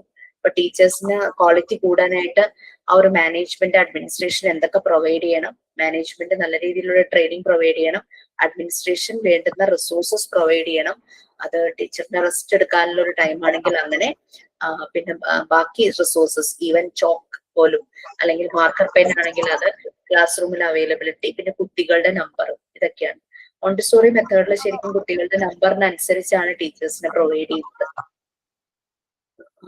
മിക്ക സ്കൂളുകളിലും ചിലപ്പോൾ കാണുന്ന കാഴ്ച 40-50 കുട്ടികളെ ഒരു ടീച്ചറായിരിക്കും മാനേജ് ചെയ്യുന്നത്. അപ്പൊ ഇതൊക്കെ ക്വാളിറ്റിയെ ബാധിക്കും. കാരണം നമുക്ക് ക്വാളിറ്റി ചെന്നെത്തുന്നത് റിസൾട്ടിലാണ്. റിസൾട്ട് എന്ന് പറഞ്ഞാൽ കുട്ടികളുടെ പെർഫോമൻസ്. കുട്ടികൾക്ക് നല്ല പെർഫോമൻസ് കിട്ടണമെങ്കിൽ ടീച്ചർ എല്ലാ കുട്ടികളെയും മനസ്സിലാക്കി അവർക്ക് വേണ്ടുന്നത് പ്രൊവൈഡ് ചെയ്യാം. ഇത്രയും കാര്യങ്ങളാണ്. അപ്പൊ കുട്ടികളുടെ അസസ്മെന്റിന് വരുന്ന മെത്തേഡ് അതാണ് നെക്സ്റ്റ്. അതാണ് എക്സാമിനേഷൻ എന്ന് പറയുന്നത്. എക്സാമിനേഷൻ നല്ല ഓതന്റിക്, നല്ല സ്റ്റാൻഡേർഡ് ആയിട്ട് എക്സാമിനേഷൻ കണ്ടക്ട് ചെയ്യണം. അതൊക്കെയാണ് എക്സാമിനേഷനിൽ വരുന്നത് കേട്ടോ. ഇത്രയും കാര്യങ്ങളുള്ളൂ. മോക്ക് ടെസ്റ്റ് വരാം. ടോട്ടൽ നമുക്ക് 4 ചാപ്റ്റേഴ്സിന്റെ മോക്ക് ടെസ്റ്റ് മാം കിട്ടിയിട്ടുള്ളൂ. എന്താണ്? ടോട്ടൽ 4 ചാപ്റ്റേഴ്സിന്റെ മോക്ക് ടെസ്റ്റ് മാത്രമേ കിട്ടിയിട്ടുള്ളൂ. ഞാൻ എടുത്തതിന്റെ തന്നിട്ടില്ലല്ലോ. ഇല്ല മാം. പിന്നെ മാം ഒരു മോഡൽ ക്വസ്റ്റ്യനും ഇടാന്ന് പറഞ്ഞായിരുന്നു. അത് നേരത്തെ കഴിഞ്ഞ ഏതെങ്കിലും ബാച്ചിന് നിങ്ങൾക്ക് തരും. ആ ക്വസ്റ്റ്യൻസ് കിട്ടിക്കഴിഞ്ഞാൽ, മോക്ക് ടെസ്റ്റും കിട്ടിക്കഴിഞ്ഞാൽ നിങ്ങൾക്ക് മനസ്സിലാവും എങ്ങനെയാണ് ഇതിന്റെ ക്വസ്റ്റ്യൻസ് വരികയെന്ന്. ഇത് ശരിക്കും പറഞ്ഞു കഴിഞ്ഞാൽ ഡിഗ്രി ലെവലിലുള്ള ഏതോ കോഴ്സിന്റെ കുറച്ച് മെറ്റീരിയൽ. അപ്പൊ അവര് കുറെ ഇങ്ങനെ പറയണം, ഇത് കുറച്ചൊന്ന് അപ്ഗ്രേഡ് ആക്കാനുണ്ട്. അപ്പൊ ഇത്രയേ ഉള്ളൂ ശരിക്കും ഇതിനകത്ത് കേട്ടോ. നിങ്ങൾക്ക് വായിക്കാൻ പറ്റുവാണെങ്കിൽ വായിക്കൂ, ഇല്ലെങ്കിൽ focusing on mock test and model question paper. അത്രയേ ഉള്ളൂ. നമ്മുടെ വൈവ് അല്ലേ, MT10ന്റെ വൈവ്, അത് നെക്സ്റ്റ് വീക്ക് ഉണ്ടാവോ? അത് ഈ വീക്ക് മാത്രമാണ്? ഇന്ന് സ്റ്റാർട്ട് ചെയ്യുന്നു. അത് നെക്സ്റ്റ് വീക്കിലേക്ക് കാണുമായിരിക്കും എന്ന് പറഞ്ഞു കഴിഞ്ഞാൽ ടീച്ചേഴ്സിന്റെ അവൈലബിലിറ്റി അനുസരിച്ചല്ലേ നമ്മൾ സ്ലോട്ട് ഇടുന്നേ. അത് ഒരു ദിവസം ഒരു പക്ഷേ 4 പേരെയോ 6 പേരെയോ അല്ലേ ചെയ്യുള്ളൂ. അത്രയും കുട്ടികളല്ലല്ലോ. നിങ്ങൾ 10ഉം 11ഉം ഉണ്ടല്ലോ. 2 പേരുടെയും പാരലൽ ആയിട്ടാണ് നടക്കുന്നത്. അപ്പൊ നെക്സ്റ്റ് വീക്കിലേക്ക് ഉണ്ടാകും എന്ന് കരുതിയിട്ട് നെക്സ്റ്റ് വീക്കിലേക്ക് തന്നാ മതി എന്നൊന്നും പറയരുത്. കാരണം എല്ലാവരുടെയും മെസ്സേജ് എനിക്ക് നിറഞ്ഞു വന്ന് കിടക്കുക. എനിക്ക് ലാസ്റ്റ് മതി. അങ്ങനെ എല്ലാരും ലാസ്റ്റ് എന്ന് പറയുമ്പോ അതിൽ കാര്യമില്ലല്ലോ. മൺഡേ ട്യൂസ്ഡേ എനിക്ക് ലൈവ് അറ്റൻഡ് ചെയ്യാൻ കഴിയില്ല. ഞാനിവിടെ നാട്ടിൽ ഉണ്ടാവില്ല. അപ്പൊ നെയിം വന്നാല് മെറ്റീരിയൽസ് ഒന്നും എന്റെ കയ്യിൽ ഉണ്ടാവില്ല. അതൊന്ന് പറയാൻ വേണ്ടിയിട്ടായിരുന്നു. ഓക്കെ കേസിനാണെങ്കിൽ ഡെഫിനറ്റ്ലി നമ്മളത് കൺസിഡർ ചെയ്യും. കാരണം പ്രസീത മാം അത് പറഞ്ഞിട്ടുണ്ട്. പക്ഷെ ഞാൻ വർക്കൊന്നും ചെയ്തില്ല എന്നും പറഞ്ഞിട്ട് നമുക്ക് വൈവയുടെ സ്ലോട്ട് മാറ്റി വെക്കാൻ പറ്റില്ല. അങ്ങനെ കുറെ റിക്വസ്റ്റ് വന്നിട്ടുണ്ട്. അതുകൊണ്ടാട്ടോ അത് പറഞ്ഞത്. അപ്പൊ അങ്ങനെ വന്നു കഴിഞ്ഞാൽ അത് അങ്ങനെയല്ല, ഞാന് ഈ 2 ദിവസങ്ങളിൽ അതുകൊണ്ടാണ്. അപ്പൊ ഒരു കാര്യം ചെയ്യണം, എനിക്കൊന്ന് മെസ്സേജ് ഇട്ടേക്കണം. കാരണം ഞാൻ ഇങ്ങനെ പറഞ്ഞാല് ഞാൻ ഓർക്കില്ല ആരാ പറഞ്ഞതെന്ന് എനിക്ക് ആകെ ഡൗട്ട് ആവും. അപ്പൊ ഒന്ന് മെസ്സേജ് ഇടുക. കാരണം വൈവയുടെ സ്ലോട്ട് ഇടുന്ന കുട്ടിയെ എനിക്ക് ഇൻഫോം ചെയ്യാൻ വേണ്ടിയിട്ടാ. ഓക്കെ മാം, ഞാൻ കറക്റ്റ് പേരും ബാച്ചും. രണ്ട് ബാച്ചിന് ഒരുമിച്ച് നടക്കുന്ന കാരണം ബാച്ചും കൂടെ ഒന്ന് സ്പെസിഫൈ ചെയ്യണം. ഓക്കെ, ഞാനിപ്പോ ഇതൊന്ന് വൈൻഡപ്പ് ചെയ്യാണ്. ഇത്രയേ ഉള്ളൂ. എക്സാം നമ്മൾ കണ്ടക്ട് ചെയ്യുന്നു. വളരെ ഓതന്റിക് ആയിട്ട് വാല്യൂബിൾ ആയിട്ട് എക്സാം കണ്ടക്ട് ചെയ്യണം. കാരണം കുട്ടികളുടെ റിസൾട്ട് അവരെ അസസ് ചെയ്യാൻ, അവരെ നമുക്ക് വാല്യൂ ചെയ്യാനുള്ള ഒരു ടൂളാണ് എക്സാം എന്ന് പറയുന്നത്. ബാക്കിയൊന്നും അങ്ങനെ കാര്യമായിട്ടൊന്നും ഇല്ല. പറഞ്ഞില്ലെങ്കിലും വായിച്ചില്ലെങ്കിലും കുഴപ്പമൊന്നുമില്ല. വേണമെങ്കിൽ റിവിഷൻ വയ്ക്കുവാണെങ്കിൽ ആ സമയത്ത് ഞാനത് എന്താന്ന് വെച്ചാൽ പറയാം. മാം ഇമ്പോർട്ടന്റ് ആയിട്ടുള്ളതൊന്ന് ലാസ്റ്റ് ഒന്ന് റിവിഷൻ പോലെ വെക്കണേ മാം. അത് വയ്ക്കാം. മെയിൻ എക്സാം കഴിയട്ടെ. നിങ്ങളുടെ ഫസ്റ്റ് ഡിപ്ലോമയുടെ പോർഷൻസ് ഉണ്ടല്ലോ, അത് കഴിഞ്ഞൊരു ബ്രേക്ക് കഴിയുമ്പോഴല്ലേ പി ജിയുടെ വരുള്ളൂ. Break means maybe 1 week കഴിയുമ്പോൾ ടൈം ടേബിൾ ഒക്കെ കിട്ടിയിട്ടുണ്ടല്ലോ. അത് വെച്ച് അറിയാം. നമുക്ക് 18th മാം നമ്മൾ 9th ബാച്ചാണ്. നമ്മുടെ മെയിൻ എക്സാം ഒക്കെ കഴിഞ്ഞു. ഞങ്ങൾക്കാണ് മാം ആദ്യം എക്സാം നടക്കുന്നത്. ഞങ്ങൾ പാവങ്ങളാണ് മാം. നിങ്ങൾക്ക് ഏത് എക്സാം? നിങ്ങൾക്ക് മെയിൻ മറ്റേ diploma P G common subject അല്ലേ? പി ജിയുടെ എക്സാം വരുന്നത് ഞങ്ങൾക്കാണ് ആദ്യം മാം. Okay okay. 8 ബാച്ചുകാര് കഴിഞ്ഞു കേട്ടോ. അവർക്ക് ഭയങ്കര ഈസി ആയിരുന്നു. എല്ലാവരും 90 എബോവ് സ്കോർ ചെയ്തു. പി ജി ക്വസ്റ്റ്യൻസ് അങ്ങനെ. കാരണം ഇതിന് നമ്മൾക്ക് വേണ്ടുന്ന കുറച്ച് കാര്യങ്ങൾ മാത്രമേ നമ്മൾ എടുക്കാറുള്ളൂ. ഫാക്കൾട്ടിയുടെ ഡെവലപ്മെന്റ് അത് മാത്രമേ ഉള്ളൂ ഈ ഒരു ചാപ്റ്ററിൽ. നമ്മൾ ഡിപ്ലോമന്റെ കുറെ എക്സാമിൽ ത്രൂ പോയതല്ലേ മാം. ഇത് ഒട്ടും എക്സാമും ഇല്ല, നമുക്ക് ടേം എക്സാമും ഒന്നും ഇല്ലല്ലോ.